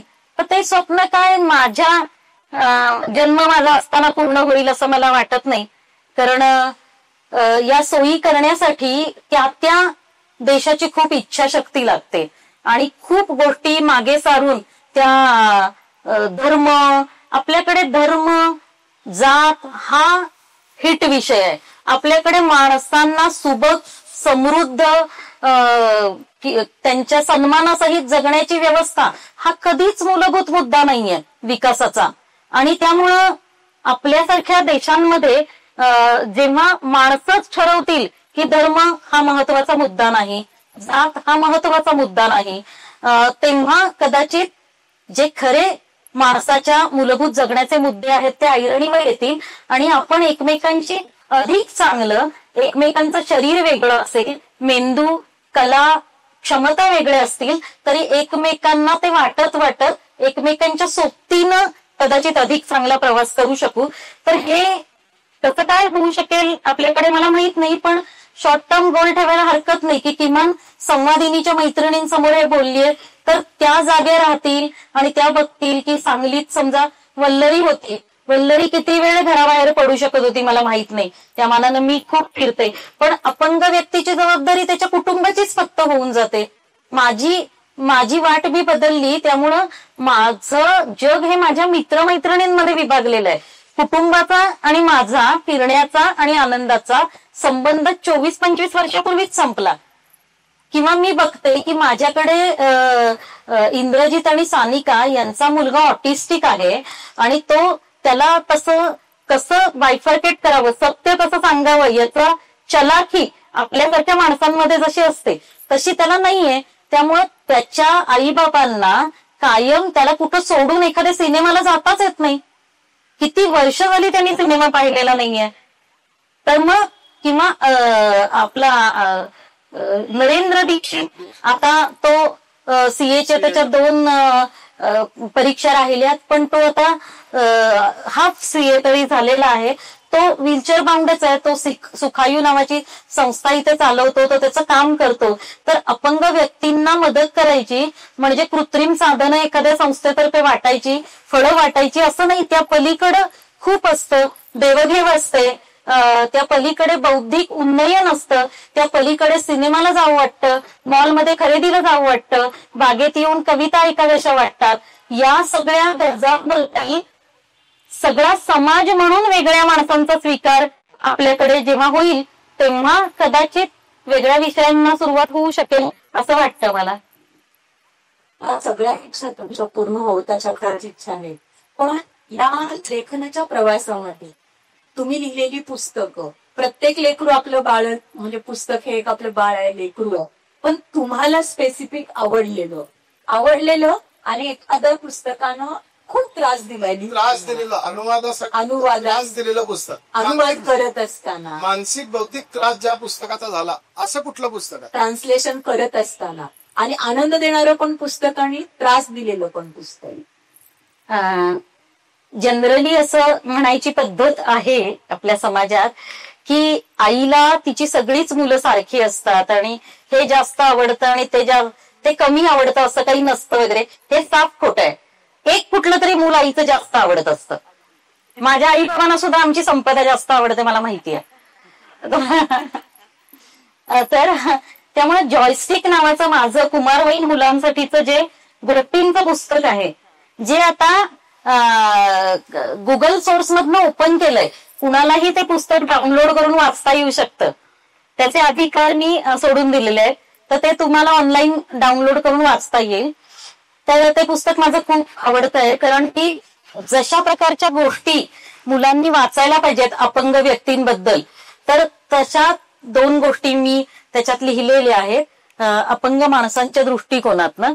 आणि तरी सुद्धा त्या स्पेसिफिक जिद्दीच्या गोष्टी नाही आहेत, त्या साध्या छान माणसासारख्या गोष्टी आहेत. ते मला आवडतं. आणि त्रास दिला असं म्हटलं तर ज्या पुस्तकाला साहित्य अकादमी मिळाला अनुवादाला, त्या सलमाच्या पुस्तकानं मला खूप त्रास दिला. द अवर पास्ट मिडनाईट हे खरं तर मूळ तमिळ इंग्लिशमध्ये ट्रान्सलेट झालेलं पुस्तक मला कविता महाजननं दिलं होतं. तर त्या पुस्तकातली सलमा आहे ती तिच्या धर्मात असणाऱ्या नियमांमुळं उंबरठ्यात अडकलेली होती आणि तिचीही एक खिडकी होती.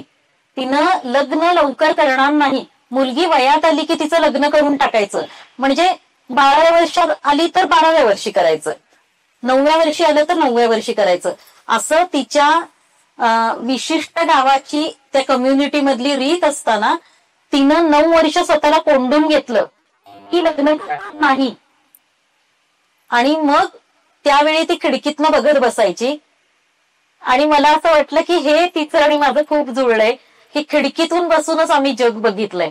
तिनं धर्मामुळं आणि मी शारीरिक अपंगत्वामुळं.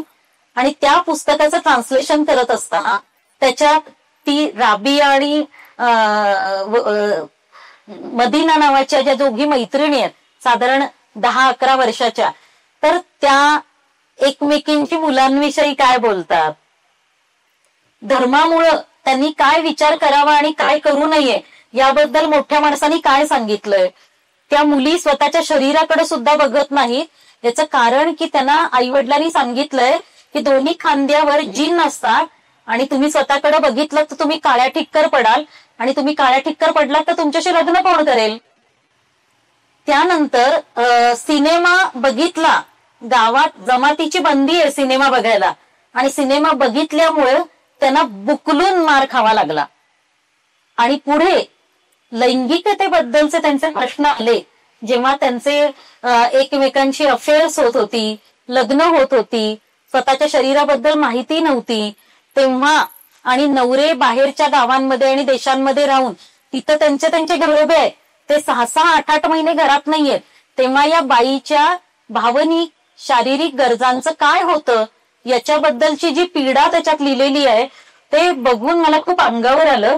एक तर माझ्याशी हा विषयच कधी कोणी बोलायचं नाही. नॉनव्हेज जोक सुद्धा दुसरीकडे जाऊन लोक बोलायचे, कारण माझ्यासारख्या व्यक्तीचा शारीरिक संघर्ष हाच बिचाऱ्यांचा इतका मोठा आहे की त्यांना आयुष्यातल्या या गोष्टी कशाला सांगायच्या. त्यामुळे मला काहीच कल्पना नव्हती. त्याच्यात ज्या बायका एकमेकांशी बोलायच्या की अमुक दिवशी नवऱ्याला तू खास करून भेट, मग तू गरोदर राहशील, म्हणजे काय हेच मला कळायचं नाही. आणि त्यावेळी माझ्या मित्रांनीच मला हे सगळं जग समजून घ्यायला मदत केली. मैत्रिणींनी नव्हे, मैत्रिणींना मी जेव्हा विचारलं होतं तेव्हा त्यानं सोनालीला काहीतरी फालतू बोलायला लागतं असं करून सगळीकडे चर्चा उठवली होती. तर मित्रांनी हे सगळं सांगितलं आणि ते माझ्या इतकं अंगावर आलं होतं की माणूस, आणि तेव्हा मला जाणीव झाली की आपण माणूस आहोत, आपण अपंग असलो तरी आपल्याही लैंगिक आपण भावभावना असणारे व्यक्ती आहोत, आणि आपल्याबद्दल आपलं फक्त मेडिकल मशीन करून टाकलंय कुणीतरी येऊन प्रयोग करायचं किंवा मरेपर्यंत जगतात अशा व्यक्ती. तर हे मला काही माहीतच नाहीये जग, आणि ते किती फॉरेन वाटतंय, किती परक वाटतंय असं समजून ट्रान्सलेशन करताना मला सलमा बाबतीत वाईट वाटतच होतं, पण मला स्वतः बाबतीत सुद्धा खूप वाईट वाटत होतं. आणि सलमाचा हातात घेऊन लैंगिकते बाबतीतल्या सगळ्या जळमटांना मी चूड लावली आणि त्याच्यातून बाहेर पडले. तर ह्या पुस्तकाचा मला खूप खूप जास्त त्रास झाला. आणि दुसरं पुस्तक केलं बाईइज्जत बरी नावाचं, धर्माच्या नावानं, ज्याच्यावर लिहिलं सुद्धा आहे अर्चनानं, धर्माच्या नावावर धर्म मुसलमान आहे म्हणून तुम्हाला दहशतवादी किंवा आतंकवादी म्हणून तुमच्या नावावर शिक्का मारणं व्यवस्थांना सोपं जातं, तुमच्या धर्माच्या नावानं तुमची भीती दाखवणं सोपं जातं, म्हणून काही लोकांना 5-5 वर्ष ते 15-15 वर्ष आपल्या तारुण्याचा काळ तुरुंगात घालावा लागला. त्या माणसांची त्याच्यात जी परवड लिहिलेली आहे भारतासारख्या स्वतंत्र देशामध्ये नागरिक असताना सुद्धा त्यांनी भोगलेली, आणि आपण नागरिक आहोतच, आपण जे संविधान मानतो त्याच्यात आपण किती गोष्टी लिहिलेल्या आहेत की प्रत्येकाला आपला धर्म पाळायची अनुमती आहे आणि सगळ्यांनी एकमेकांचा आस्थांचा आदर केला पाहिजे. असं असताना देशातल्या काही माणसांना धर्मामुळे जी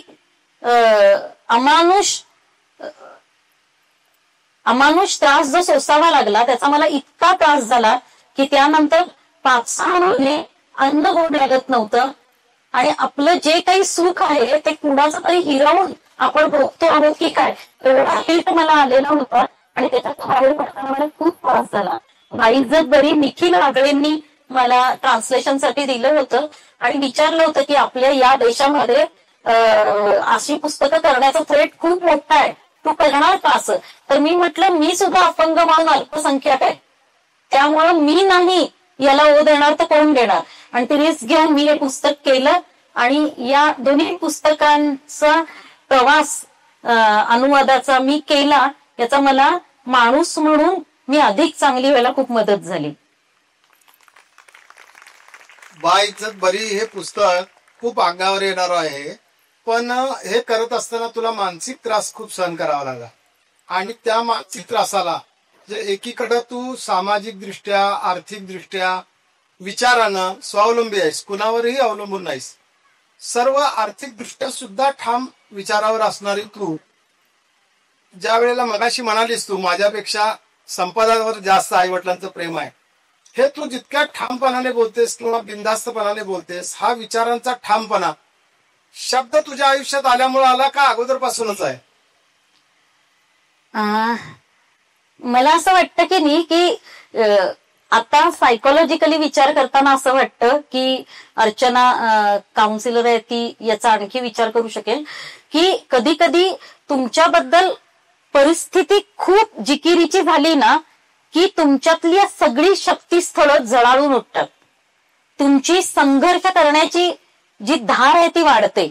तर त्यामुळं याच्या बाबतीत सुद्धा म्हटलं जातं बघ की फुलपाखरू जेव्हा कोशात असतं आणि ते बाहेर येत असतं तेव्हा त्याला मदत केली तर काही उपयोग नाही. त्याचे रंग झळाळून यायचे असतील तर ते असं मेटाकुटीला येऊन त्याला स्वतःच कोश उघडला पाहिजे. तसं मला वाटतं की आपण कुणीही नाही, आपल्याला बिचारे समजतात, आपण कचरा आहोत. ही परिस्थिती कशी बदलायची याच्या झटापटीत माझं काहीतरी घडण होत गेली असणार आणि स्वतंत्र जगात आपल्या शिक्षणासहित जगायचं बळ आल्यावर आणि मुख्य म्हणजे काही व्हॅल्यूज, प्रामाणिकपणा, भरपूर कष्ट करणं,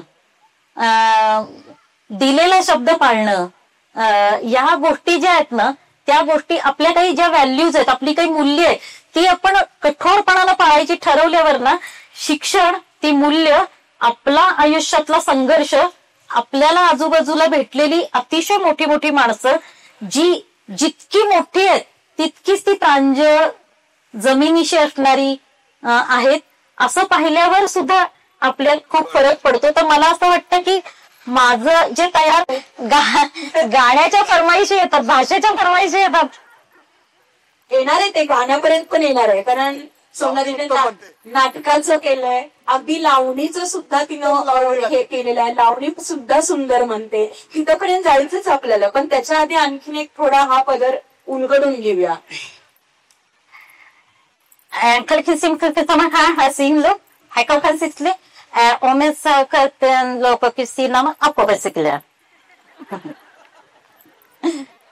म्हणजे ती असं बरोबर म्हणाली की आता हे प्रश्नाचं उत्तर दिलं की मी लावणी सुरू करेन. इंग्रजी डिक्शनरी बघून मी शिकायला सुरुवात केली. त्यामुळे SURE हे सुरे नाही शुअर आहे, हे डिक्शनरी बघून मला कळलेलं आहे.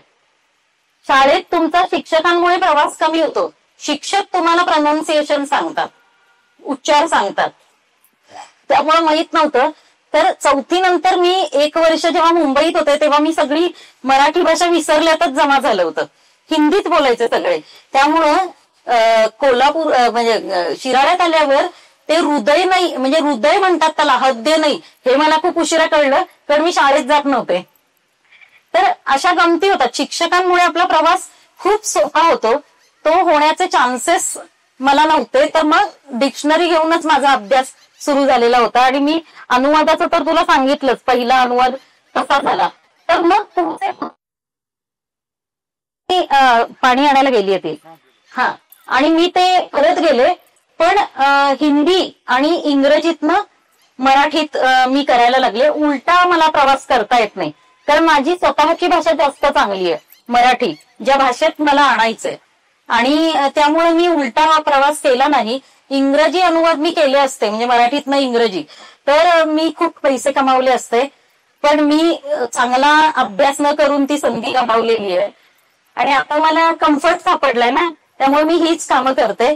तर आता येईल तितकी करतच चालली आहे. असं ते आहेच, आवडतच आहे सगळ्यांना.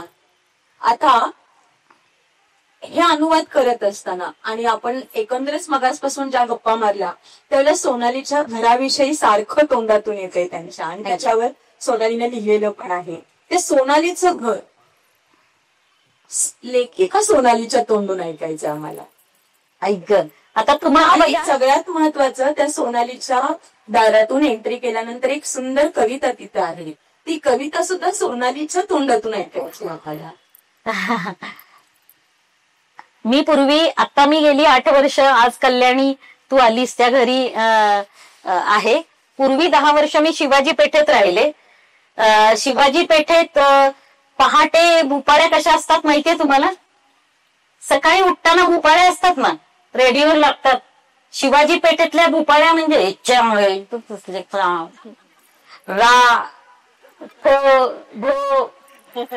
अशा भुपाळ्या, त्या ऐकून मी इतकी दचकले होते. अगदी सुरुवात झाली तेव्हा. पण तुम्हाला सगळ्यांना तुमचं घर लहानपणापासूनच मिळतं. याचं कारण की शारीरिक दृष्ट्या सक्षम नॉर्मल माणसांसाठीच हे जग आहे. हे जग वेगळ्या अवस्थेतल्या माणसांसाठी त्याची घडण झालेली नाहीये. पण काही देशांनी शहाणपणानं निर्णय घेऊन आपलं जग बदललं, आपल्या व्यवस्था बदलल्या, त्या मैत्रीपूर्ण केल्या. पण माझ्या बाबतीत 4थी पासून माझं जे घर हरवलं ते परत मला मिळालंच नव्हतं. म्हणजे लाईटचं बटन दाबायचं, आई बाबांनी चालू केलं पाहिजे. मला उकडतंय तर माझा मी उठून फॅन नाही लावणार. मला पाणी पाहिजे तर कुणीतरी आणून दिलं पाहिजे वगैरे.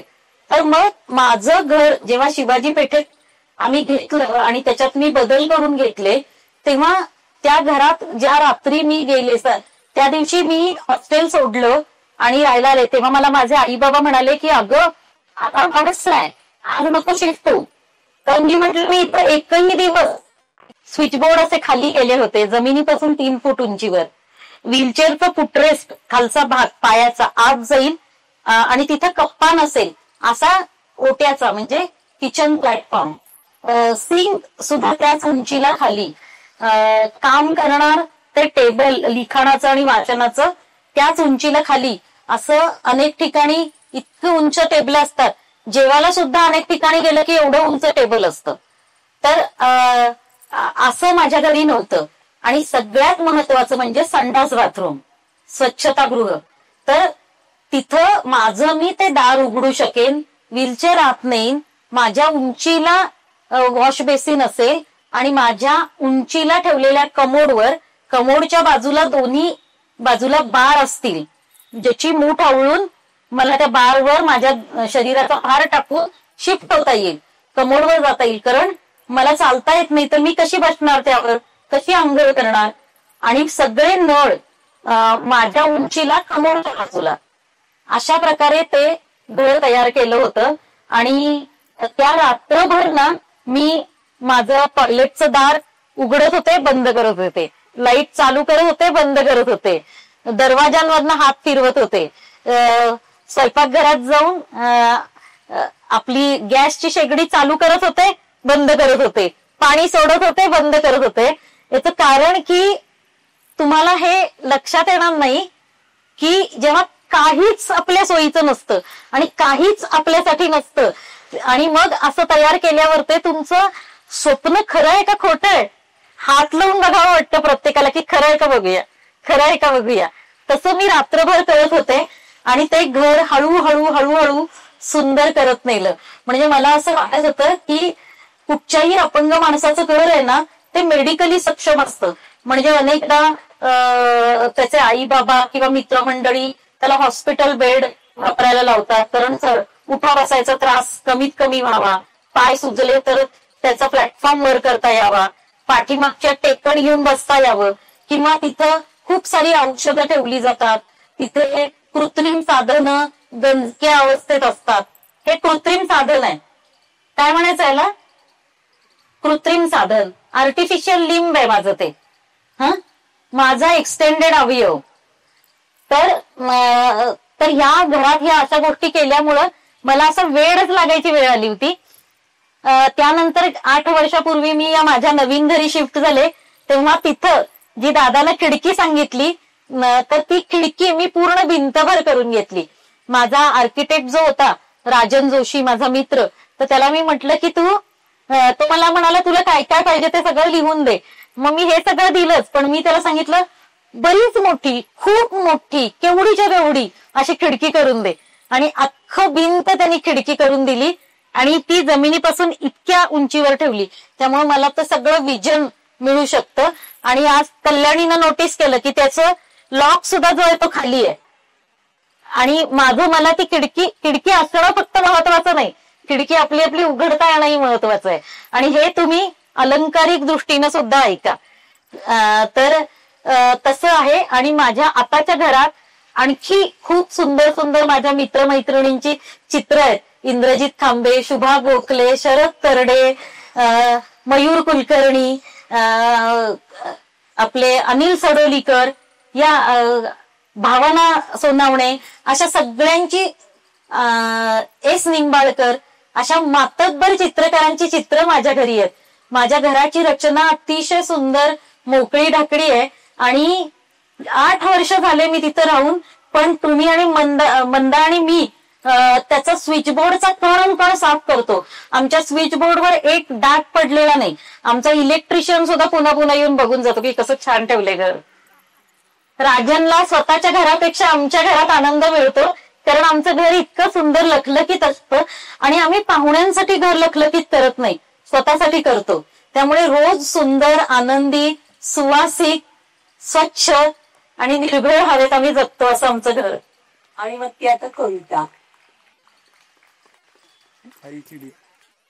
सुरुवात केलीस ते बरं झालं. इतकं बोलल्यावर मला कवितेची सुरुवातच आठवेल. जबलपूरचे एक चित्रकार आहेत सुरेंद्र राव, जे आता हयात नाही. मागच्या वर्षी जे स्कूल ऑफ आर्ट्स मध्ये लहान मुलांचं वर्कशॉप चित्रकलेचं घेत असतानाच त्यांना हार्ट अटॅक आला आणि ते गेले. पण त्यांनी मला विचारलं होतं की या घरातल्या एका भिंतीवर मी काहीतरी लिहिणार आहे, तुझी सगळ्यात आवडती जागा सांग. तर मी म्हंटल माझी सगळ्यात आवडती जागा खिडकी आहे. मग खिडकी का आहे याची गोष्ट त्याने विचारली आणि मी आता खिडकीचं जे सगळं सांगितलं ते सगळं त्यांना सांगितलं. आणि मग त्यांनी स्केच पेन काढलं आणि कविता लिहिली.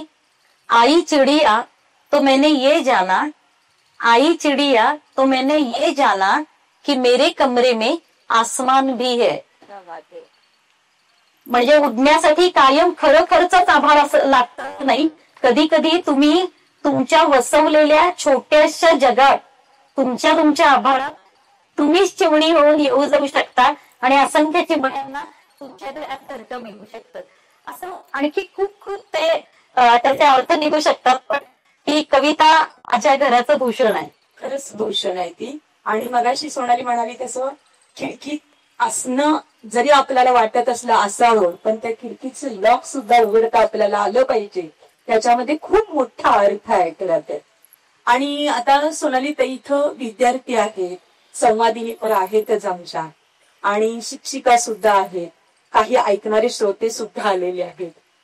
हे सगळी पुस्तकांवर आणि पुस्तकांवर प्रेम करणाऱ्या माणसांच्यावर प्रेम करणारी माणसं आहेत. त्या सगळ्यांना जगत असताना खूप टेन्शन्स आहेत. म्हणजे विद्यार्थी असू देत, लेडीज असू देत, घर असू दे, नोकरी असू दे. पण हे सगळं जगत असताना त्यांनी पॉझिटिव्हली बघावं आपल्या आयुष्याकडं, सकारात्मकतेनं बघावं, पुस्तकांकडे वळावं, वाचावं, व्यक्त व्हावं. हे ब्रीदवाक्यच आहे. वाचू, लिहू, व्यक्त होऊ आणि आनंदानं जगू हे संवादिनीचं ब्रीदवाक्य आहे. पण ह्या सगळ्या टेन्शन्स मधून जगताना जसं तू भरभरून जगतेस तसं आम्ही सुद्धा भरभरून जगावं, यासाठी तू काय सांगशील? खरं तर मगापासून मी सांगते तेच, वाईट वाटणं, नकारात्मक वाटणं, रडू येणं हे सगळं साहजिक आहे आणि आपल्या आयुष्याच्या जगण्याचे ते भाग आहेत. आपल्याला कधी कधी खूप असा कचाकच राग येतो, तो पण येणं साहजिक आहे.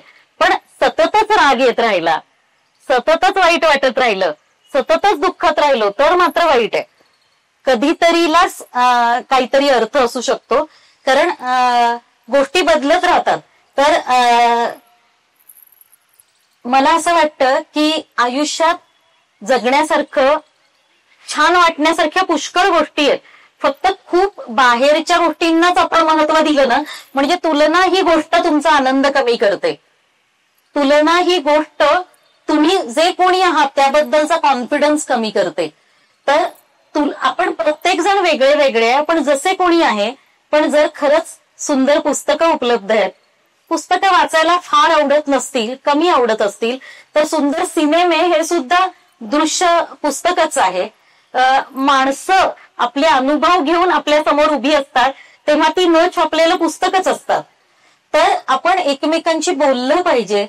आपल्याला काय खुपतं दुखतं ते आपल्याला एकमेकांना सांगता आलं तर कधी कधी आपल्याला कळतं की बिनकामाच्याच होत्या गोष्टी. आपण एवढं अवडंबर करून ठेवलं, कदाचित ते तेवढं नव्हतंच, पण जेव्हा आपण उच्चार करतो तेव्हा आपल्याला कळतं की ते बिनमहत्वाचं होतं किंवा कमी महत्वाचं होतं.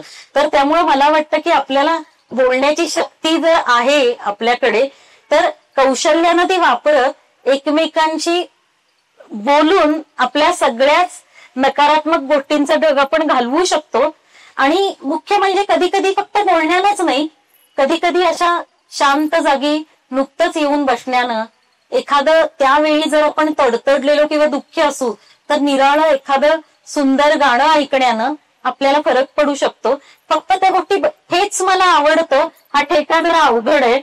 खूप वेगवेगळ्या गोष्टी असतात आवडण्यासारख्या, त्या आपण आपल्या आत येऊ देतो का त्यानं सुद्धा गोष्टी बदलतात. तर त्यामुळे प्रयोग करून बघावं इतकंच मी म्हणेन. नाटक करताना सुद्धा नाटककार दिग्दर्शक म्हणत असतात की आमचा प्रयोग चाललाय, कारण दुसऱ्या प्रयोगात सगळं तसंच्या तसंच रेप्लिका होईल असं नाही. तेच तिथं सुद्धा ते बदलाची शक्यता गृहीत धरतात. तर मग आपण आपल्या आवडी निवडी बाबतीत आणि नकारात्मकते बाबतीत सुद्धा बदलाची शक्यता गृहीत धरूया आणि मजा करूया. आता हे लेखन, अनुवादन, खाणं वगैरे हे आवडतंच, फिरायला आवडतंच. याच्या पलीकडे आणखीन काय आवडतं? हे असं गप्पा मारायला आणि आम्हाला ऐकायला, गाणी ऐकायला आवडतात. माझा विशाल नावाचा मित्र आहे कोल्हापूरमध्ये, ग्रंथ द बुक स्टोअर चालवतो. तो भयंकर मस्त नाचतो. तर त्याला बघत बघत आपलं काय जी शक्ती आहे त्याच्यानुसार आडवे तिडवे हातवारे करायला झालंच तर हवेत पंप मारायला खूप आवडतं मला. नंतर आपण शेवटचा तुम्ही सगळे नाचणार आहे? हो, सगळेच नाचणार आहे. यांच्यामुळे एकमेकींचं त्या पुस्तक वाचून व्यक्त होतात आणि व्यक्त झाल्यामुळे कुठलं पुस्तक चांगलं आहे हे पुन्हा दुसरी वाचू शकते. याच्याशिवाय बरेच या ग्रुपचा खूप मोठा कार्यक्रम आहे. जवळजवळ 100च्या घरामध्ये हा कार्यक्रम आहे. मी आमच्या अस्मितेकडे श्वेता आहे, सुनंदा आहे, अर्चना आहे, अजून 8-9 जणांचा हा ग्रुप आहे. हा सगळा काम करत असतो आणि या सगळं करत असताना पुस्तक, लेखन आणि यातनं ह्या जगण्याचा आनंद घेत असतो. आणि सगळ्यात लेटेस्ट गोष्ट सांगायची झाली तर परवा 1 तारखेला नवीन वर्षाची सुरुवात आम्ही ह्याच स्टेजवर 5 वाजता पुस्तक वाचनाने केली. आणि हे संवादिनी दरवर्षी 7 वर्ष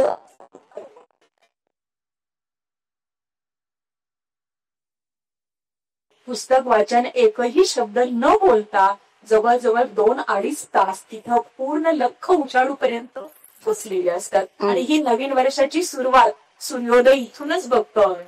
इतकं सुंदर छान संवादिनीचं काम चालू असतं. आणि खरंच याच्यासाठी सगळ्या संवादिनीच्या आपण पाठ ठोकून दिला. हे काम खरोखरी खूप मोलाचं आहे. कारण की मोठी मोठी समाजकार्य म्हणजे मेधा पाटकर किंवा अशा सगळ्या लोकांना तिकडं ती कुठेतरी वेगळ्या कामात जुंपली गेली आहेत. पण आपल्यासारख्या छोट्या छोट्या गावांमध्ये असे प्लॅटफॉर्म तयार झाले नाहीत आणि माणसांनी अळीमिळी गुपचिळी सोडली नाही तर खूप कठीण प्रसंग या नव्या काळात उभा राहणार आहे. आणि मला असं वाटतं की दादा खूप कठोर समीक्षक असतो. महाराष्ट्रातल्या मोठ्यात मोठ्या समाजकार्यकाचं सुद्धा कच्चा चिठ्ठा त्याला ठाऊक असतो. दादा संवादिनीविषयी खूप प्रेमानं बोलत होता आणि तो म्हणत होता या स्त्रिया इतकं मनापासून इतक्या तळागाळात काम करतात आणि इतक्या शाळांमध्ये या पोचलेल्या आहेत आणि त्यांचा असा दंडक आहे की प्रायव्हेट शाळांमध्ये आम्ही जाणार नाही, सरकारी शाळांमध्ये आम्ही कितीही वेळ देऊन कष्ट करू. तर मला वाटतं मूल्य ही गोष्ट मी जी म्हणते ते मूल्य घेऊन तुम्ही काहीतरी करताय आणि मला खूप कौतुक वाटतं. इतका जीवाचा आटापिटा करून काम करणं मला शक्य नाहीये, पण तुम्ही करताय म्हणजे मलाच करता आल्यासारखी माझी भावना आहे. कारण सोनाली ताई तुझ्यासारखंच ब्रीद वाक्य आहे आणि सगळ्या संवादिनी एका मुखानं हे ब्रीद वाक्य म्हणणार आहेत. 1, 2, 3 स्टार्ट. वाचू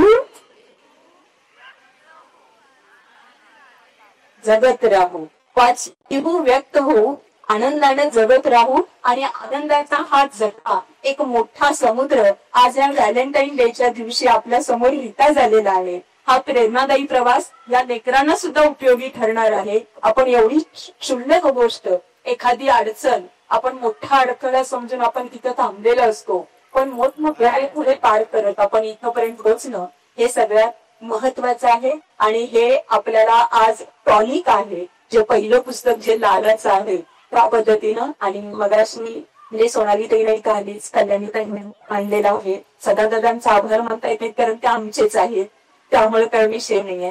तर सोनाली ताई इथं आली, नंदाताई आलेली आहे, त्यांचं खरोखर मनापासून संवादिनी आणि वाचनालय या दोन्ही तर्फे या सगळ्यांच्या वतीनं मी मनापासून खूप आभार मानते की एनर्जी आम्हाला सुद्धा अशी मिळू दे फोकसपणे अगदी असं प्रार्थना करते. आणि सगळ्यात मगाशी जे अनुवाद केलेला आहे ती लावणी आता आम्हाला ऐकायला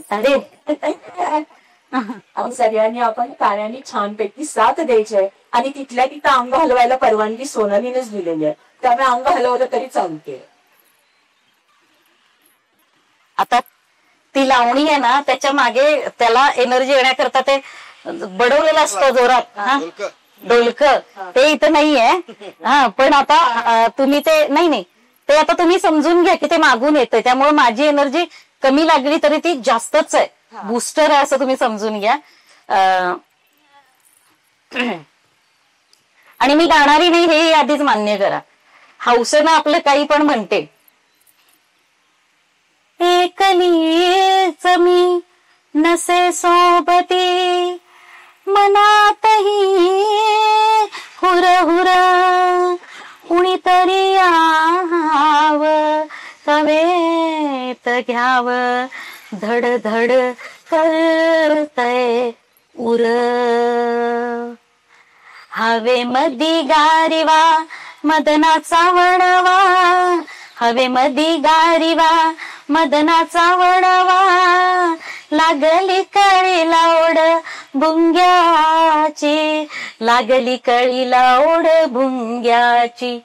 अन लाही लाही होते माझ्या अंगाची, लाही लाही होते माझ्या अंगाची, अहो लाही लाही होते माझ्या अंगाची, लाही लाही होते माझ्या अंगाची.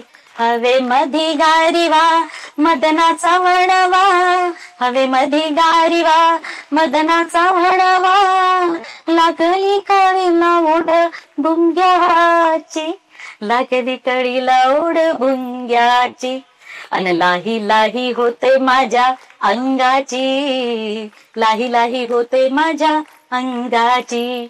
भूषण कोरगावकरनी मला लावणी शिकणं भाग पाडलं. आणि सगळ्यात महत्वाचं म्हणजे तू माहिती असेल तुला, शकुंतलाबाई नगरकर ज्यांना अतिशय मानाचे महत्वाचे संगीत नाटक अकादमी सारखा पुरस्कार मिळालेला आहे आणि 2दा कॅन्सर रिलॅप्स होऊन सुद्धा परवा त्या पुन्हा एकदा लावणी शिकवायला आल्या होत्या. तर अशी माणसं ज्या जिद्दीनं त्या संगीत बारीवर जगतात आणि आपलं काम पुढे नेतात, त्यापुढे आपण कोण आहोत असं वाटणं भागच पडतं. तर त्या दोघांना इथूनच आय लव्ह यू असं म्हणते आणि थांबते. प्रेक्षको, ही मुलाखत आपल्याला कशी वाटली ते कमेंट बॉक्समध्ये लिहा आणि आमच्या चॅनलला लाईक करा, शेअर करा आणि सबस्क्राईब करा. पुन्हा भेटूच सत्यवेद चॅनलवरती पुढचा विषय घेऊन. तोपर्यंत नमस्कार.